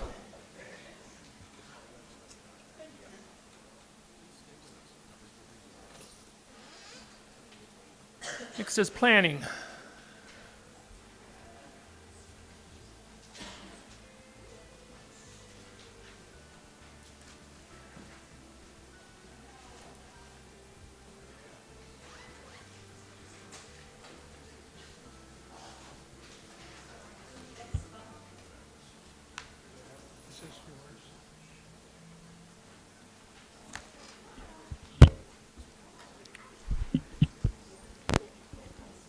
Good afternoon, everyone. My name is Jerry Bougie. I'm the Director of Planning and Zoning. I'll just go through our programs real quick here. We have 13 programs that we've identified in our department. About half of these programs are mandated by state law, and they're primarily related to, to zoning programs. In addition, our comprehensive plan program and our sanitary program, all are state mandated. So we deal a lot with state law and the requirements that come with it. Not going to spend a lot of time on those. Just jump into the next slide. Our office issues over 1,000 transactions every year with various kinds of permits. I know that's not up there, but just leading into that, we issue all sorts of permits and applications and addresses for new houses out there and all of that. We also process over 5,000 transactions in our property lister office every year to, make sure our tax bills are up to date when it comes to tax time every year. So we deal with all those changes. One of our initiatives coming up here, which is rather big project, is our 10-year update of our county comprehensive plan. It's a county land use plan. It's mandated by state law. We are in the process of beginning that. We expect that to complete in 2016 as our 10-year window ends at that time. So that's one of the big initiatives. The other ones are 911, NG 911 program. We just received a state grant for that purpose. We work closely with the Sheriff's Department on all of that. And so our GIS office and Adam Dorn in our GIS office, they work closely with the Sheriff's Department on all of that. So I did miss we also are working on our shoreland program as it relates to general zoning. We're looking at our general zoning ordinance as it relates to shoreland, and we're inventory various uses. So we're working with our planning and zoning committee on that. We're also acquiring new elevation data, so it's called LiDAR, and also aerial photos. We're doing a 5-year flight for air photos, so we're updating our aerial photo flights. We're also working on improving parcel data. We're working closely with Needham and Asha on all of that. Currently, it's a little disjointed, but we're trying to pull that together, so we work hand in glove on that to make sure the GIS is up to date, so the public can use that. The next slide, we really don't have any additional requests above and beyond, our normal, program and budget. So that's really it in a nutshell. Certainly open to questions.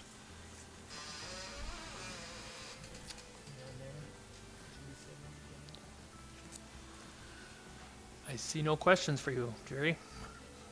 You did a good Thank you. job.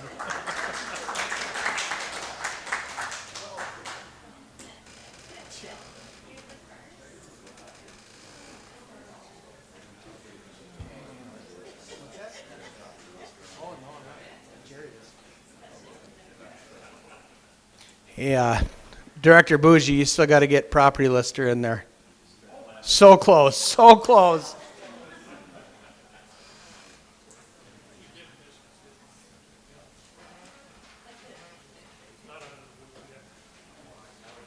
All right, our property lister budget. That is, it's separate from the planning, zoning, and GIS budget. It's a standalone. It basically, what happens is that it gets, this budget gets assessed back to the towns and local municipalities. We serve 18 different municipalities in the county for the annual property listing function. So certainly, any questions on that? Push your button. Push your button, please. Supervisor Holt. Thank you, Chairman. I appreciate your flexibility. Is this where I would go to find out if there are any granite quarries or limestone quarries for sale that are filled with water? In the property list, I think I'm what just you kinda need to being do funny, there but- is to see what's recorded in the Register of Deeds office. I think that's what you may be thinking of. Okay. Yeah, it would be some document that would be recorded in the Register of Deeds office. All right, sweet. That- Thank you. Yeah. That's all the questions, Jerry. Thank you. Sure. When we're talking about Land record modernization. Let me just hit on this real quick, too. This is another cost center that we administer. Just real quick, it's a fund that, it's funded through recordings in the Register of Deeds office. This fund receives $8 of every $30 of a recording in the Register of Deeds office. So it builds up over the year. And we use it pursuant to state statute. We use it for land records programs. And, you can buy, GIS software, hardware. You can do some programs with it. So that's what the fund is there for. It's really off the levy. It's a separate fund. Any questions on that? No, you've done really well. Thank you. Land and water conservation.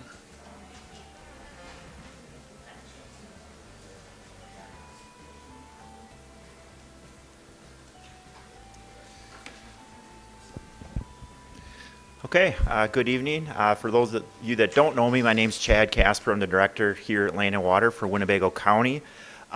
So I went through the programs for the priority-based budgeting, and I whittled it down to 21. It's still a lot of programs, but we have a lot going on within our department.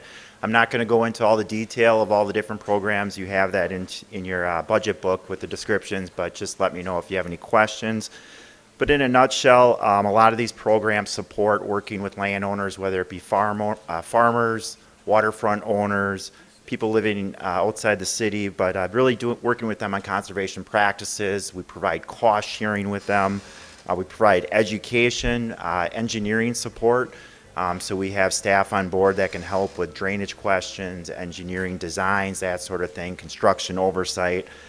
We also have an ordinance, our livestock ordinance as well, that we administer through our department. So we regulate livestock facilities and manure spreading within the county. And a lot of our programs, they are mandated. So they are things required by the state. We have local programs and federal programs as well within our department. So a lot of moving parts within land and water, but at the end of the day, we're looking to protect, restore, and sustain the natural resources of Winnebago County. So some of the initiatives in the 25 budget is we're going to be developing a 2026 plat book.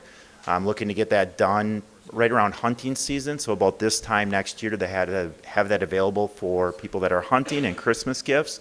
So that'll be a hard copy of a plat book and also a digital copy as well that will get developed.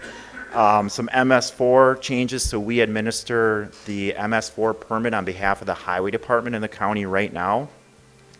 We are going to scale back on some of what we're doing just because of the capacity within the department on doing the MS4 permit administration, but we are still going to do the illicit discharge part of it in 2025. So we'll be doing sampling, and that'll be part of the MS4 permit for the county. Some of the successes that we had within our department, I just want to point out, and you'll see this in the 2025 budget, some large numbers. So the natural resource damage assessment, that was a grant that we secured for over $300,000. And then the North America Wetlands Conservation Act, that's about $165,000.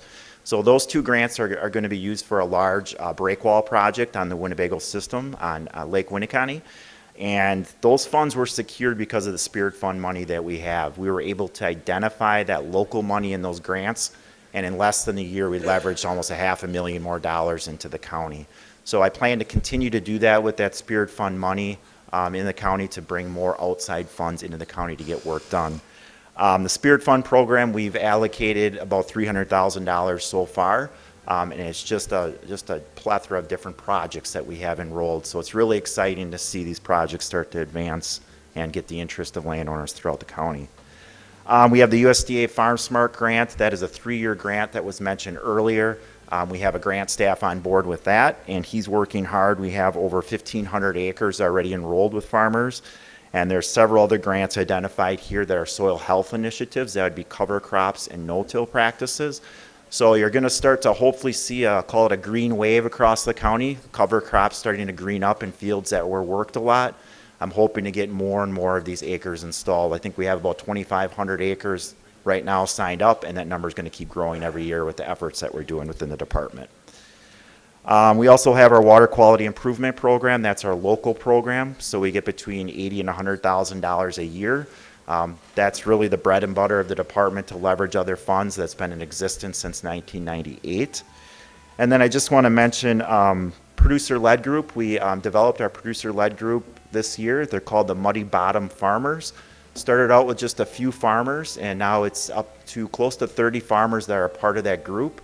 So it's farmers working together, talking to each other, and our department works behind the scene, kind of on the financial side, and we help with the field days, but they're learning from each other, trying new initiatives, and it's really working to do the cover crops and no-till within the county as well. So moving on to the budget request. One thing we do have in the 2025 budget is an ask for a replacement of my oldest vehicle that I have within the department. And the reason I'm asking for that is with that grant that we have, that 3-year grant, it's getting a lot more use. But with that being said, I'm able to pull in $25,000 of that grant money over the 3 years, and that can be brought in as revenue. So I'm looking to use that to offset the expense of the truck, and then also the sale of the truck. So that'll be about $35,000 that I'll be able to bring in revenue to replace that truck with the topper.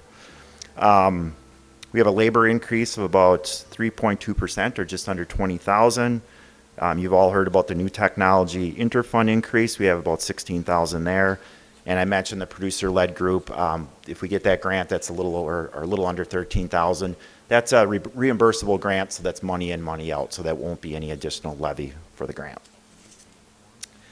And then if we look at the financial summary, so I just want to point out, under the 25 total revenues, you're going to see that number. It went up to a little over 1.1 million. And again, the reason for that are these grants that we're bringing in 2025. And on the flip side, you're going to see that under expenditures too, because these are reimbursable grants. So it's going to be an increase in both of those. But at the end of the day, we had an increase of about 1.8%, or about $13,000 for land and water conservation for 2025. And with that, I'll open it up to questions. Supervisor Hancock-Cook. And thank you for your presentation, and this is probably not best directed at you, but I'm going to ask you because you're standing there. Has anybody in your area looked at biodigesters for waste? Is there a possibility, and it seemed like there was presentations earlier that talked about not having the UW Oshkosh biodigester available to us for, I believe it was brush. It seems like there are numerous areas where biodigester investigation and maybe trial or experimentation might be beneficial to the county. The extension might be able to look at that. Has that been discussed at all? We worked with the Russell Allen farm. He is a smaller digester, and I know he gets some waste from different areas. So that's a smaller scale one. Obviously, the university has a bigger one. Actually, today we just issued a permit for a large CAFO farm where they're going to have a digester on that farm. Today we issued that, and that's on the south side in the town of Black Wolf. So, so we do get involved to a certain extent with some of that, but large scale like UW Oshkosh, regional type stuff, no, we haven't really thought much about that as far as our department. Thank you. Sure. Supervisor Holt. Thank you, Chairman Egan. My question for you is similar. Obviously, I'm on planning and zoning and know of those digesters, the massive scale of them, and so forth. I think my question is more about the water quality, especially on Lake Winnebago, and the blue algae blooms that we're having at least annually.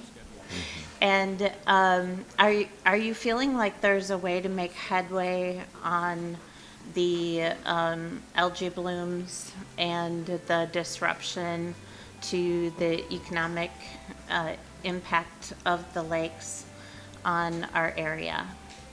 Sure. It's challenging. I mean, we have almost 6,000 square miles draining to Lake Winnebago. So there's a lot of different land uses, farmland. We're in an urban setting. There's a lot of sediment and phosphorus coming into Lake Winnebago. It's also a eutrophic lake. It naturally had vegetation. It was a shallow riverine marsh before the dams were put in. So it's never going to be the crystal clear waters that you see in some of these smaller lakes. But with that said, there's a lot of work being done, and I mentioned the soil health initiatives with the cover crops and no-till. And if we can get more of those acres installed, that's really going to help a lot of that runoff getting into Winnebago. Is it going to be a switch? No, it's going to take time because there's legacy phosphorus in the bottom of these lakes that gets churned up from the lake action, the wave action, and that suspends it, and then you get more phosphorus, and it's going to take time for that to be reduced within the lakes. So the good thing is there's a lot of counties working together. That grant I mentioned earlier on the soil health initiatives, it's a regional grant. So there's a lot of acres that will be getting installed to stabilize a lot of that ag land. And then in our department, we do those offshore break walls, and that quiets the water behind it. The water becomes crystal clear behind that break wall. You get that native vegetation that takes up a lot of those nutrients and cleans that water. So it's really a collective effort with everything we're doing, but it will take some time, but I think we're on the right track to make improvements for sure. Okay, thank you. Supervisor Cox. Thank you, Chairman.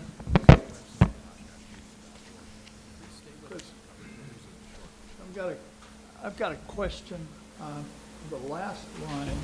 Can you pull your mic up close to your mouth, please? I'm trying. The last line on the last page, 435. How much you sell your truck for? I'm anticipating $9,800 when we sell the truck. Are you planning to buy another vehicle then in place of that? Yes, that would be the $47,500 that's in there. That would replace that truck. I thought one offset the other. Well, there's money so we'll sell the truck for $9,800. That'll be revenue, and then I'm bringing in $25,000 over 3 years. So you're going to see about $10,000 a year being brought in. $5,000 this year, $10,000 in 25, and $10,000 in 26 is the plan. It's not, I can't bring that all in at once through the grant. I have to do it quarterly. So you're going to see that with time. But that was part of my thought process, was to be able to have some of that revenue being brought in, and then that truck is getting a lot of use, my oldest truck, because I have 2 staff using it, and I thought it was a good time to replace it. Instead of buying another truck, I'm just going to have my 2 staff use a newer truck and replace the 15-year-old truck. You coming to P&F to get the 47.5? That would be coming out of the unassigned general fund, would be applied to that. I don't know. Okay. Just thought I might ask. Thank you. Supervisor Patterson. Hello, I just have a quick question and maybe a second question with regard to one of the programs. So on the mapping and spatial analysis and the drone UAV management, are drones used in the mapping process, or is that drone UAV management a separate effort? Our drone, we use it for mapping as well.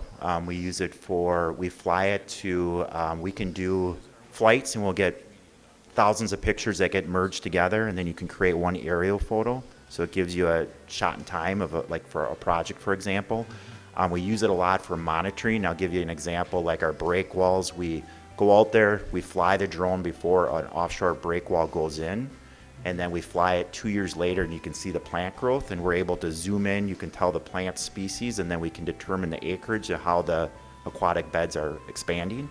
So we use a drone for a lot of that type of work. It's been an awesome tool to be able to do some of that work. And we own the drone or we lease it? We own it. Yeah, it's not a real expensive one. I think we paid a few thousand for it. Oh, okay, but so it's a smaller it's one. yeah. Okay. Yep. They keep getting better though. They have survey grade drones out there that prices are coming down where Okay. it yeah, it could be something to consider down the road. Good to go, thanks. Sure. Okay, that's all that we have, and thank you much. All right, thank you.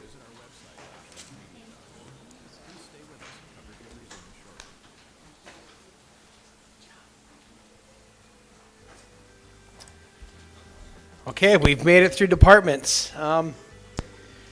This will be, just want to give you one last slide here just to kind of remind you where we started with, and that was our actuals, budgets to actuals.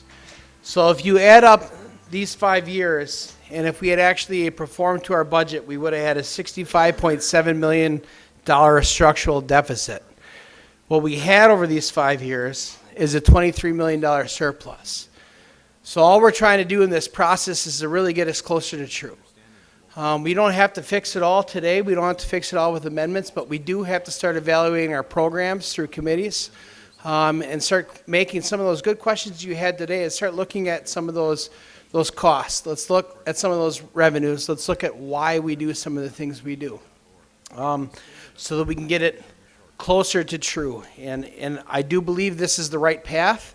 There were some discrepancies as far as programs. I just want to let you know a little bit of the process. So department heads were responsible for allocating the costs themselves. So some did it in a ways that maybe makes a little bit more comprehensive sense, and some did it in ways that they thought was right. Again, none of that is set in stone. So our programs aren't set in stone through committees. If you want to break those up or combine them, we can do that. Our cost allocation is not set in stone. So if you want to challenge some of the thought process behind that and change up how we're allocating some of our costs to our programs, we can absolutely have those discussions, and I encourage those discussions. So I know this was a big step. This is a new way of kind of thinking of budget. I think it shows us a truer picture and a closer picture to be able to make that not happen to that degree anymore. So with that, this is your last chance to ask me any questions on the budget. When I walk away from this podium, right, Tom? That is it. Right.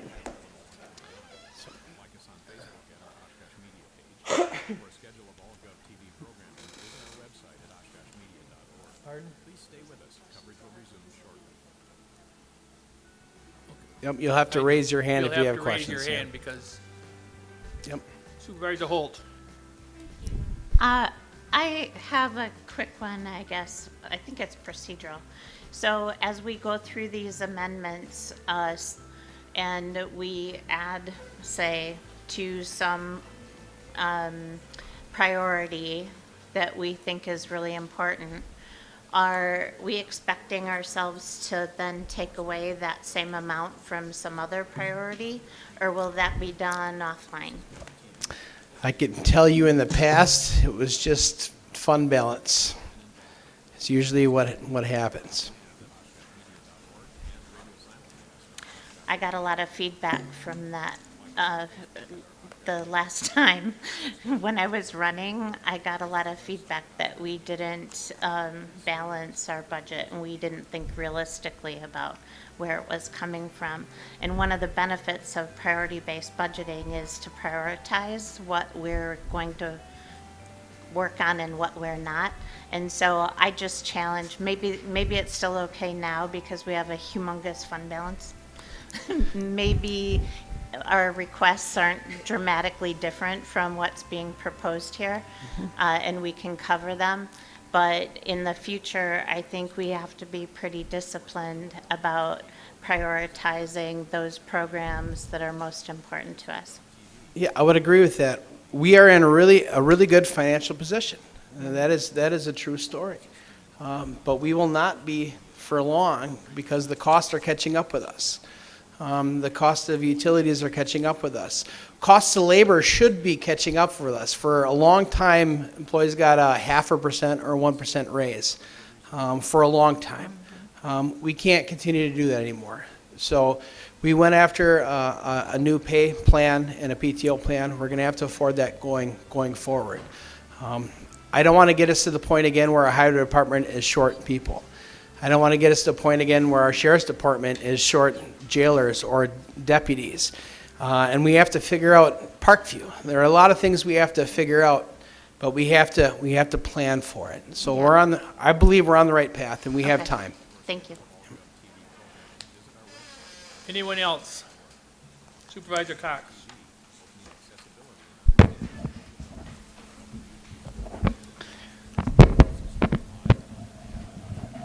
I would be interested in knowing if we can increase our contingency from $300,000 to $400,000 to $400,000 to make even how we're dispersing that contingency at $40,000 a hit.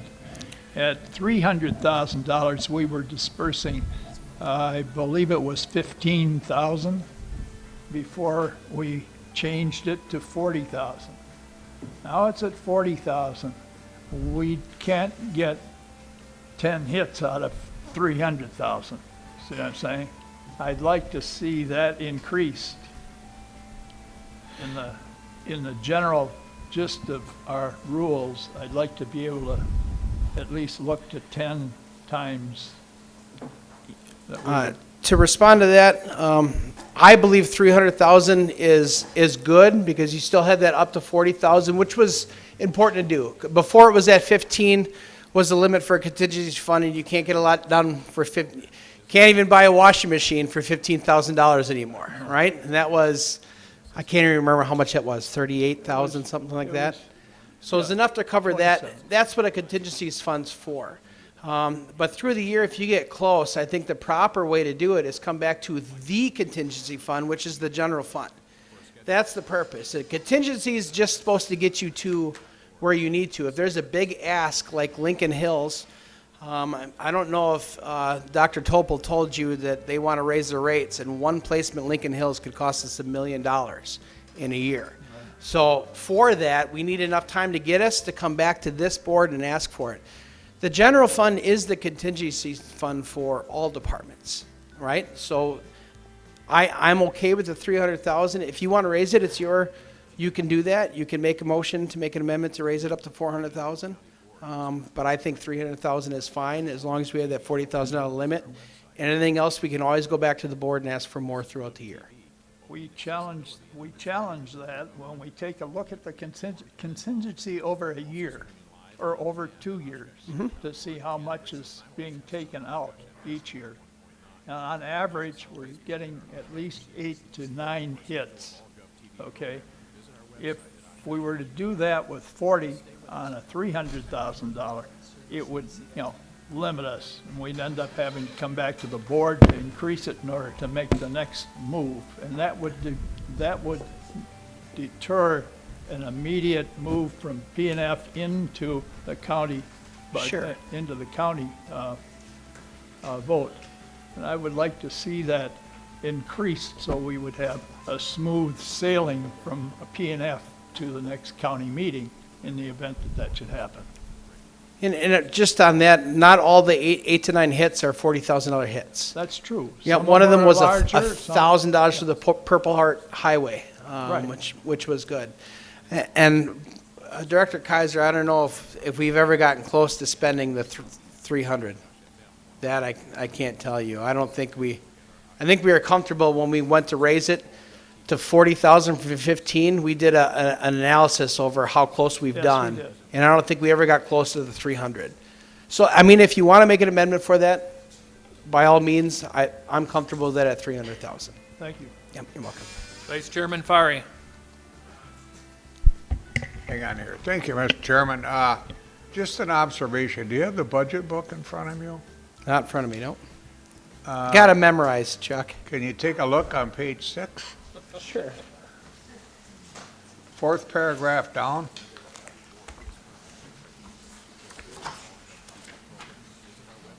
Yep. Just above the last sentence, for the 2025 budget, the operating tax rate is 285 per 2.85, yep. thousand? Mm-hmm. And the debt service is 285? I don't think that's right, is it? I thought it was 46 cents. Yeah, it's like 43 cents, isn't it? Yeah, so just so you. It's on the error report. You got a correction. Yeah, there. we caught that. That's on the error report that was printed out. Oh, Everybody should have okay. that. Yep. All right, good, thank you. Yep. Any other questions? Like I said, this will be his last time to talk. Supervisor Bender. Say, John, I felt more of a part of the team this year. Last year, when we were excluded from the budget hearings with the directors, I thought we were slighted. This year, you brought us back in. I actually feel like you worked with us, and it's probably the best budget as a county exec that we've had.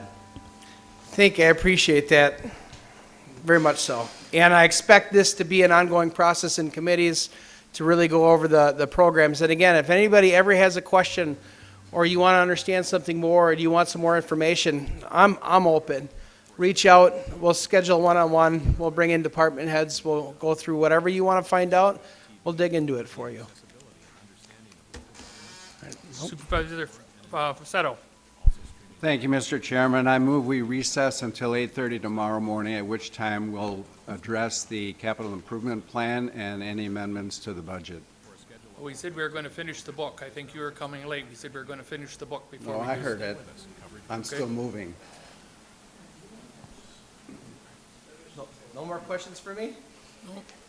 And it dies of a second, so that don't pass. So if that's the end of the questions, then Deputy Director Kaiser here will come up and go with debt service and capital improvements, right? Debt service is first here.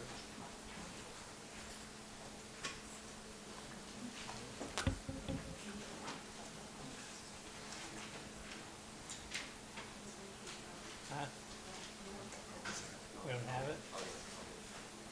You can. Yeah.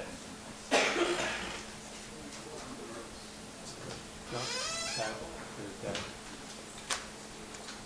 Should be in there.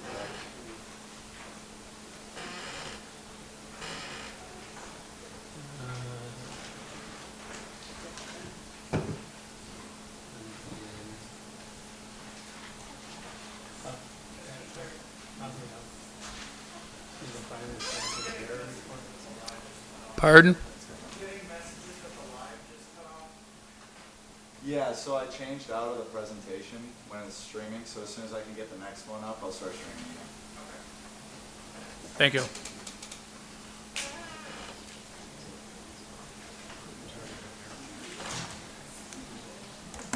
Well, until they get the things up and running, I guess I'll just go through with debt service perspective and then see if you have any questions on it. I know we did this back in November because we had the bonding and already talked to you about our debt. In the book, it does show that our debt is around $37 million. We can bond up to or have debt in the over $900 million.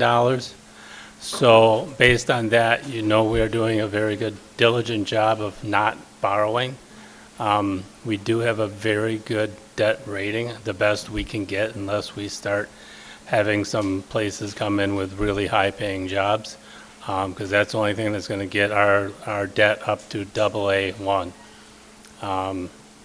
So we're at AA2, or no, AA1. We can't get to AAA1 unless we have higher-paying jobs. The only one I know, Outagamie County, I believe, does. I'm pretty sure Brown County does too. But AA1, that's second best.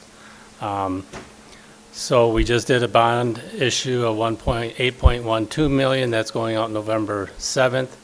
That is for capital projects that were passed in the CIP plan last November. the whole thing of what we're trying to look at with the CIP plan and the bonding is to get that all moved up. This is,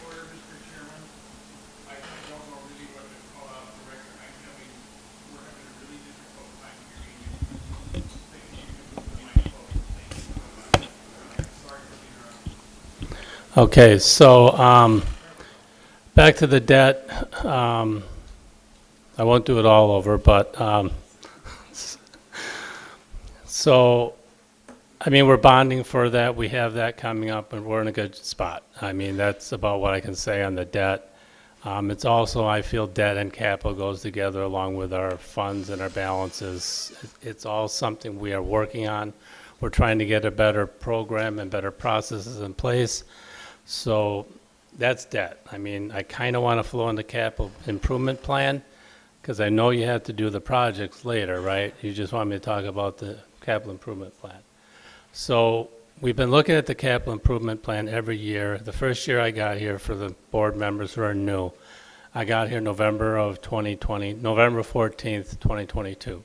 When I got here, I was asked by the executive, every year before this, a capital plan would come before the board whenever the department head wanted to present it. So it was throughout the year, anytime, no real plan, no 5-year. There was a 5-year, but it wasn't really the way it should be.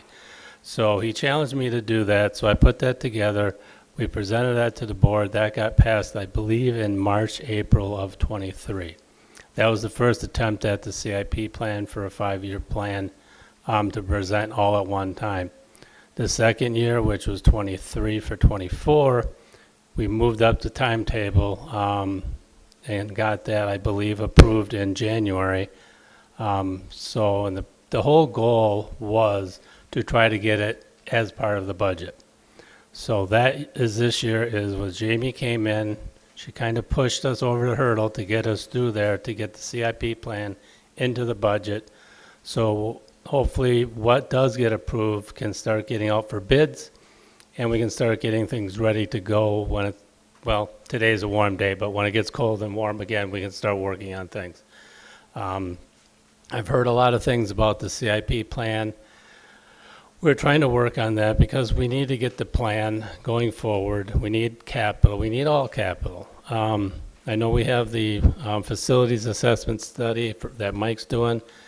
There's other things I have come aware of that, you know, I've heard before where the old directors in certain place and the old executive would allow me one piece of equipment or 2 pieces of equipment. That's not what I want, not what I want to propose to the board, and not what the board should want to hear. What I want to present is, where are we at? Not just facilities, where are we at with our trucks? Where are we at with our equipment? How old is it? I can't tell you that, not right now. But by the next budget meeting, I want to be able to tell you where we're at, what we need, how many dump trucks. I mean, I've heard before when we went to the Spirit Fund to get the paver and the chip sealer, why wasn't it in the CIP? I can't explain it. My opinion, it should have been, but I'm going to have to try to find the time or get my staff to do that, the 7 of us, or bring in some other finance people from the other departments to help me to go out to departments and say, give me your list. I'm knowing more of this because I challenged my financial analyst, who's been here about 2 years now. We need to do a physical audit of every physical asset. That's what I do when I came here. I used to do that in industry. We had to do it every year. We used to be every 3 years. We got bought by a Japanese company. They said, you're going to do it every year. So I'm not making us do that every year, but I think at least every 3 years we should at least go and identify our assets. So that's what I have challenged her to do. She has come back with a lot of good input and has made some discoveries that we're going to look into and try to figure that out. So that's the goal for debt, CIP, and where I want to go and go forward with our processes. So questions, and I don't know if you needed more from me or... Supervisor Patterson.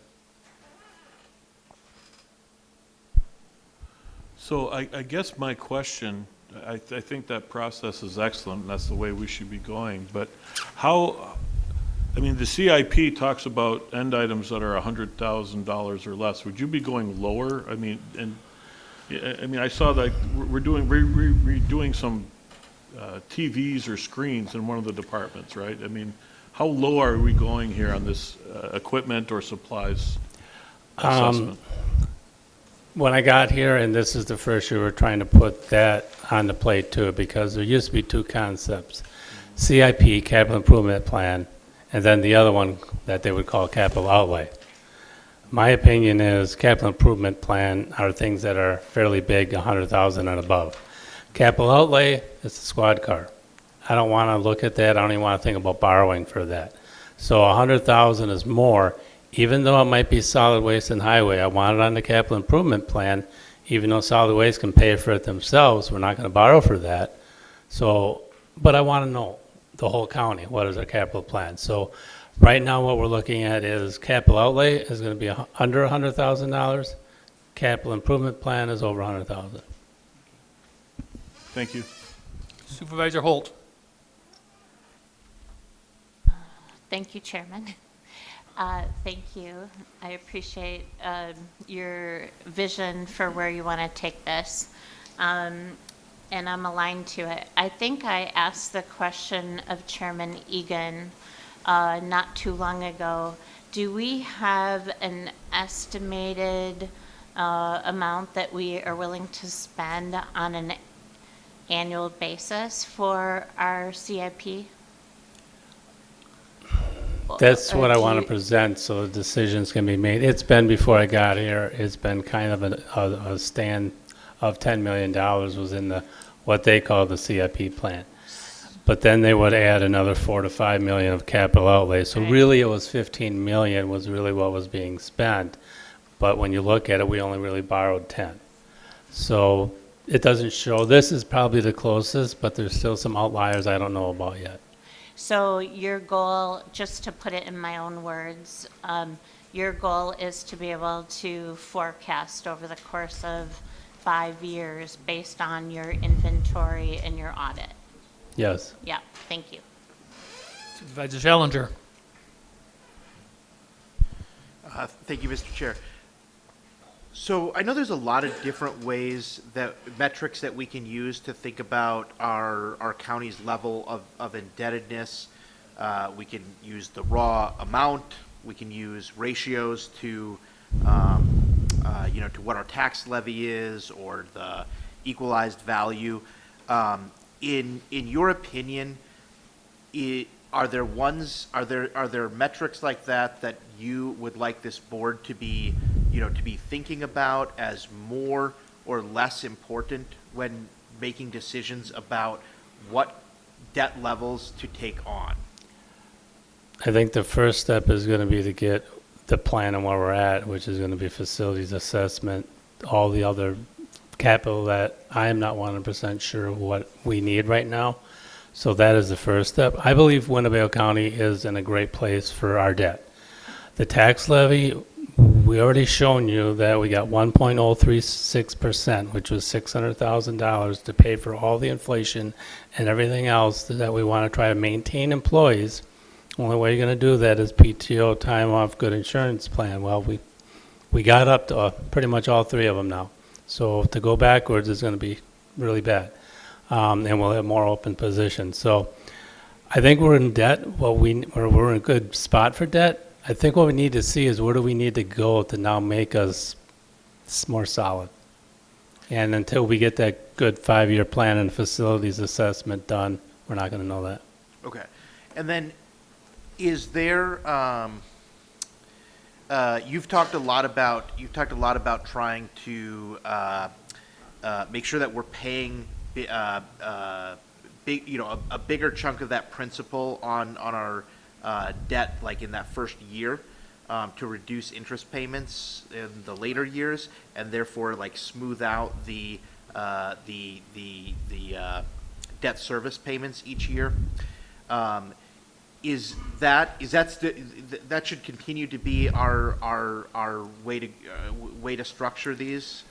Even if we go, even as we go from typically about 10 million to 15 million in this budget? I'm going to say typically yes, because you don't want to pay interest if you already have money in your bank account. And if you can get more money on your investments than you can on your borrowing.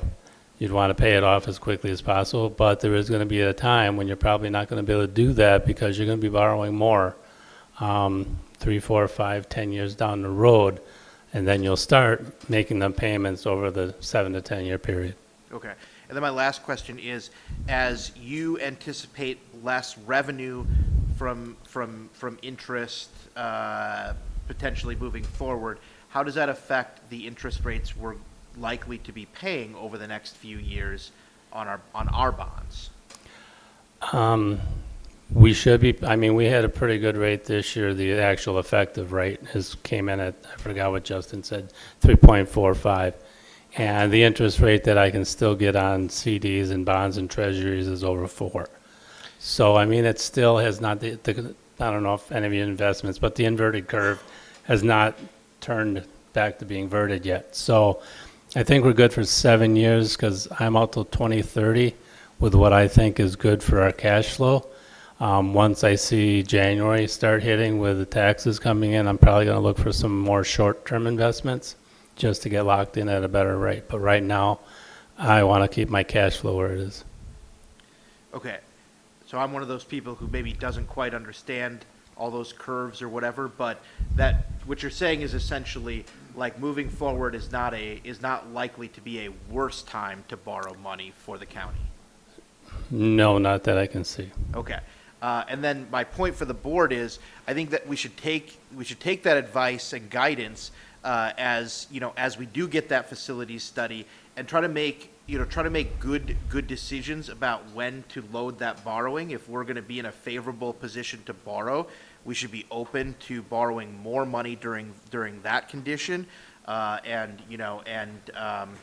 Director, if you have, I think that's some guidance that you can really offer us, because we are in a very good position where we can take on more borrowing if we think the years are going to be good and the upcoming years are going to be worse for borrowing, and make some adjustments that save us interest payments. Right. I have a 2.65% mortgage. I'm not paying that off anytime soon. Let's find that for our next bond, right? Yeah. Vice Chairman Fari. Excuse me. Thank you, Paul. I'm not going to put you on the spot. My question primarily deals with a certain 4 agenda items on that capital improvement plan, and they really should go to Mike Elder. So can I hold off till tomorrow, perhaps, to ask the Well, question? you can contact Mike Elder in the morning. If he's in the back, you can talk to him there, because we will be done with that. We'll be moving Okay. right on. Exec says he's on his way. Well, let me address it, and I guess I'll put you on the spot, Paul, because you're here, right? Everyone go to page 456, if you would. You'll see at the bottom, you've got, in the middle of the page, you've got $17,827,296 to cover those capital projects. In addition to that, you have a grouping of 1, 2, 3, 4, 5, 6 projects for an additional $124,100. Well, why would I bring that up? If you go to page 461, there's an explanation of those additional projects. And here's where my concern was. Last January, we were told they needed to bring the capital projects list forward early so they could bid them out. What I'm seeing is 4 out of these projects, you have a cost increase because they did not bid them out. So I would urge the county exec and perhaps Paul, the financial director, if you're going to tell us you need it early to bid it out, please follow up and do what you requested. There's really, if we sit on these and we don't bid them out, the costs are just going to keep going higher and higher and higher. So let's get this bid, let's get this bid done and get a cost and a set price on these instead of delaying those bids. To me, that's very concerning. Okay, I do have a little bit of a response to that, because I did talk to Mike on these. Sure. Not all of them, but Mike said that a lot of these he did go out for, and they came back with over what we had. So he can talk to more on that subject, because I don't know the details, but you did bring up a topic that I forgot to talk about. As Mike talked about earlier when he was doing the facilities program, was he's having trouble because he has to go out and give you guys what he wants, but he has to figure out that for himself. We don't have an engineer on staff. So my feeling and what I've been trying to do, and I haven't got to it this year, is capital outlay was one thing I wanted to segregate and say that's 100 and under. Capital improvement is 100 and over. The other part of this, which I didn't get to this year in this budget, was to make professional services higher in the departmental budget or in facilities itself. So we can go out and we can get them services for the design, and then after we get the design, we can bring them back to you and say, hey, do we want to go forward with this? Granted, if it's a Walcott Dam that's going to be $250,000 for a design, that's a different scenario than a 10 to 15 to 20,000 design. So that was, thank you for reminding me of that. So that's what I want to do. We did not do that in this year's budget. Thank you, Paul. It should have been done 10 years ago. It's about time we start addressing this in the proper way. Thank you very much. Supervisor Cox.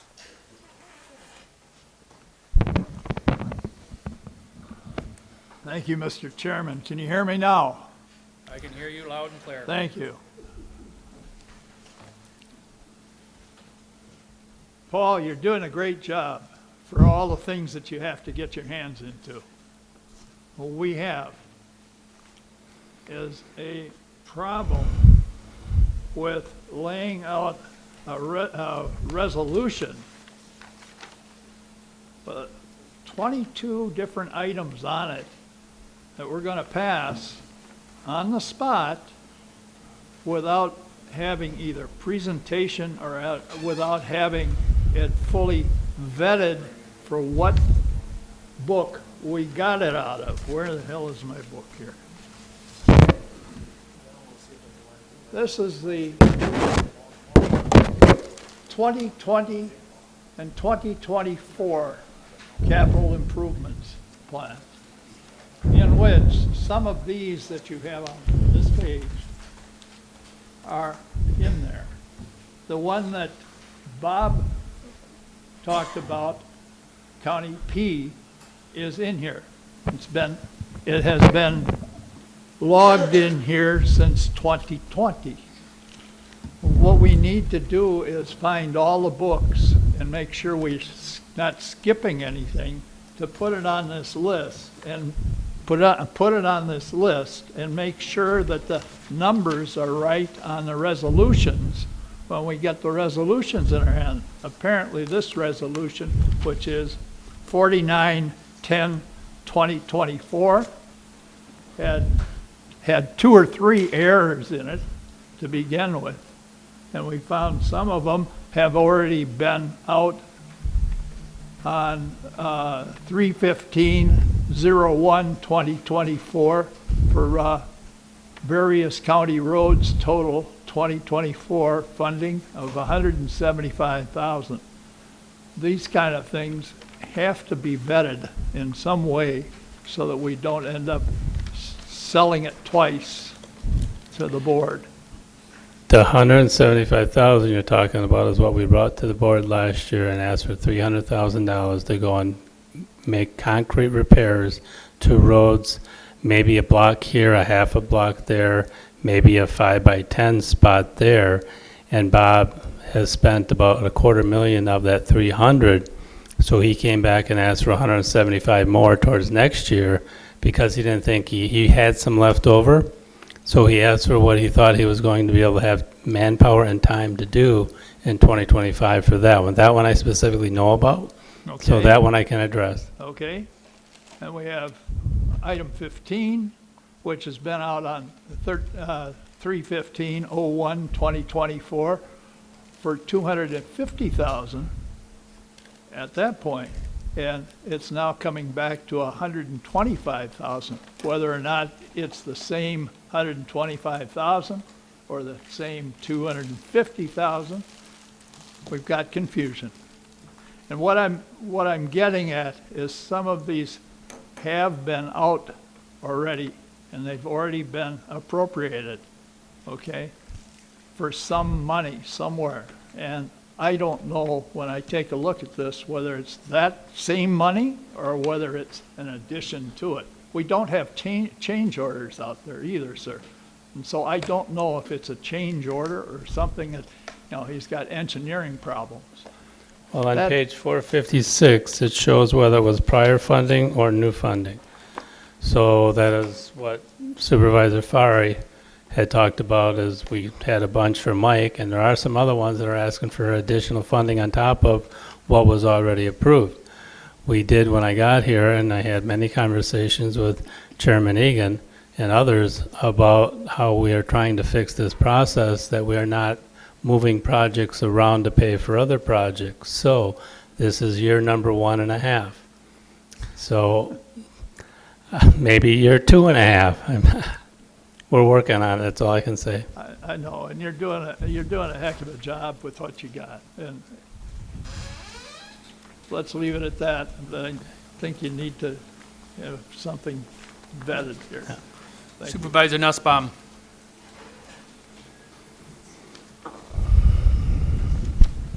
Thank you, Mr. Chairman. Did not all these go through committee?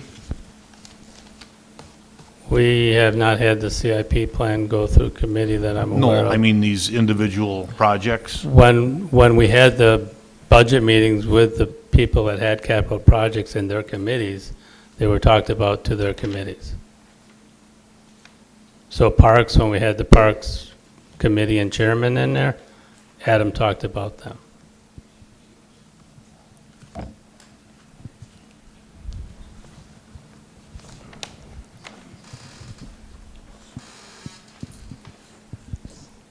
Supervisor Holt. Thank you, Chairman Egan.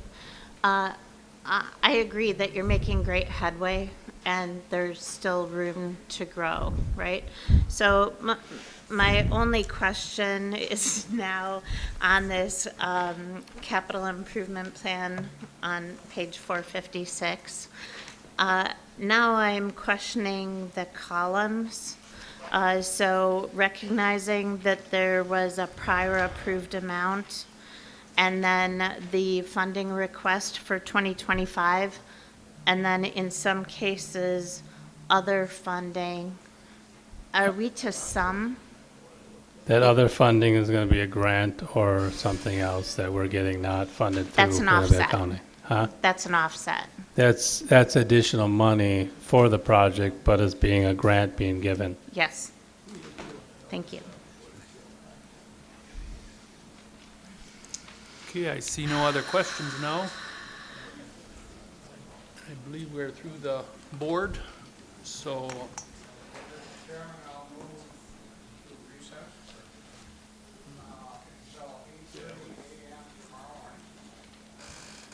Second, Powers. Motion made and seconded to go ahead and recess till tomorrow morning at 8:30.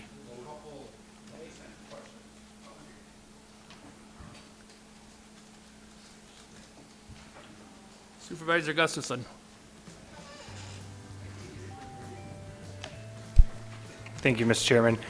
I think right now, with everything we've gone through, I think right now we should really look at finishing this tonight. And so I'm actually going to make a substitute motion to recess until 6:30 p.m.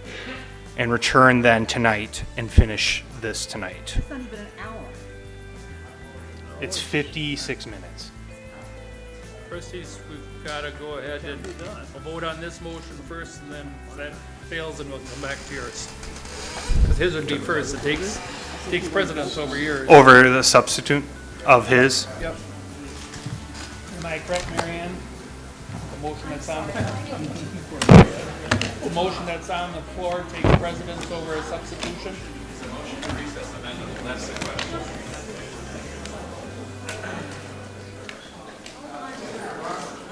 Love it. Let's break up the rules. We have a motion and then we have the substitution.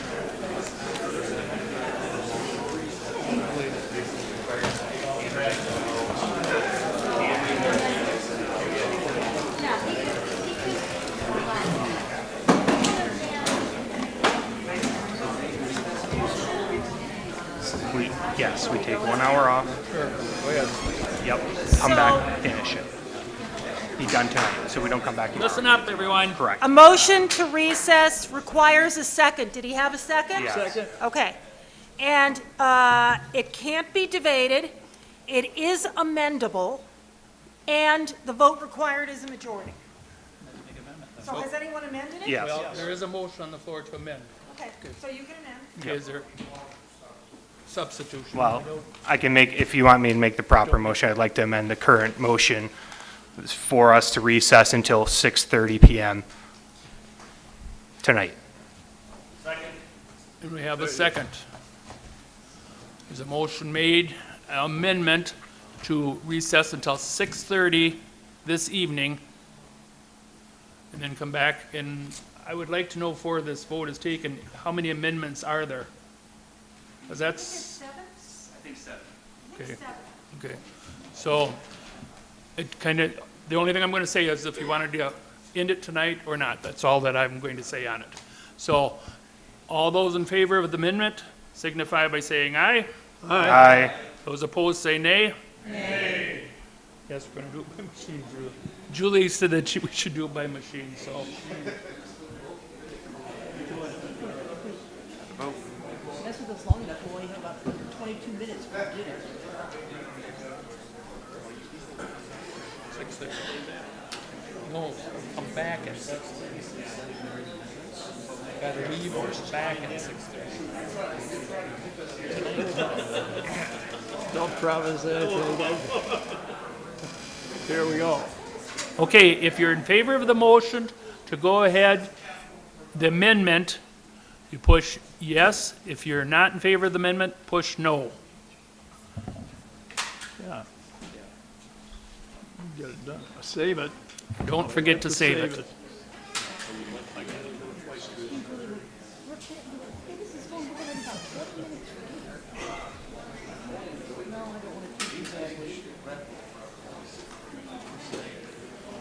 Line them up.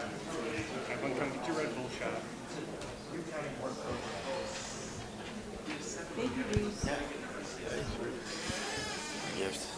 Mary Beth? You didn't vote.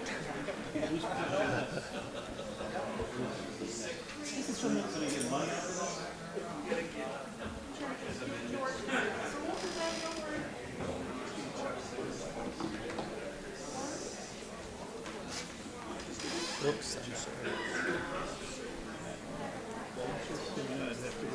Pardon? Supervisor Facetto?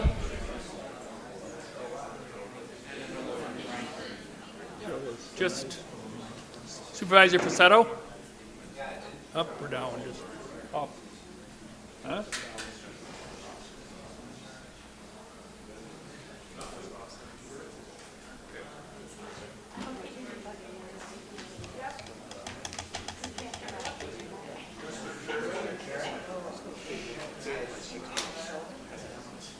He wants to go down. It still wouldn't matter. He wanted to switch it now, but it wouldn't matter actually. Reset. All right. There's one vote that has been changed, and he went the other way, but it would still pass, could be 17 to 16 then. So, it's passed, we will remain here, oh, we're breaking until 6:30, so you have approximately 1 hour The amendment to come back, and we will be passed. The finishing motion. all of it tonight. We're going on recess at, back at 6:30? Tom, are we back at 6:30? Okay.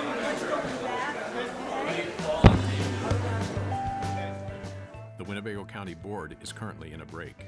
For a schedule of all GovTV programming, visit our website at oshkoshmedia.org. This is GovTV, opening accessibility and understanding of local government, helping you to be informed and involved. Also streaming live and on demand at oshkoshmedia.org and radio simulcast on Oshkosh FM 101.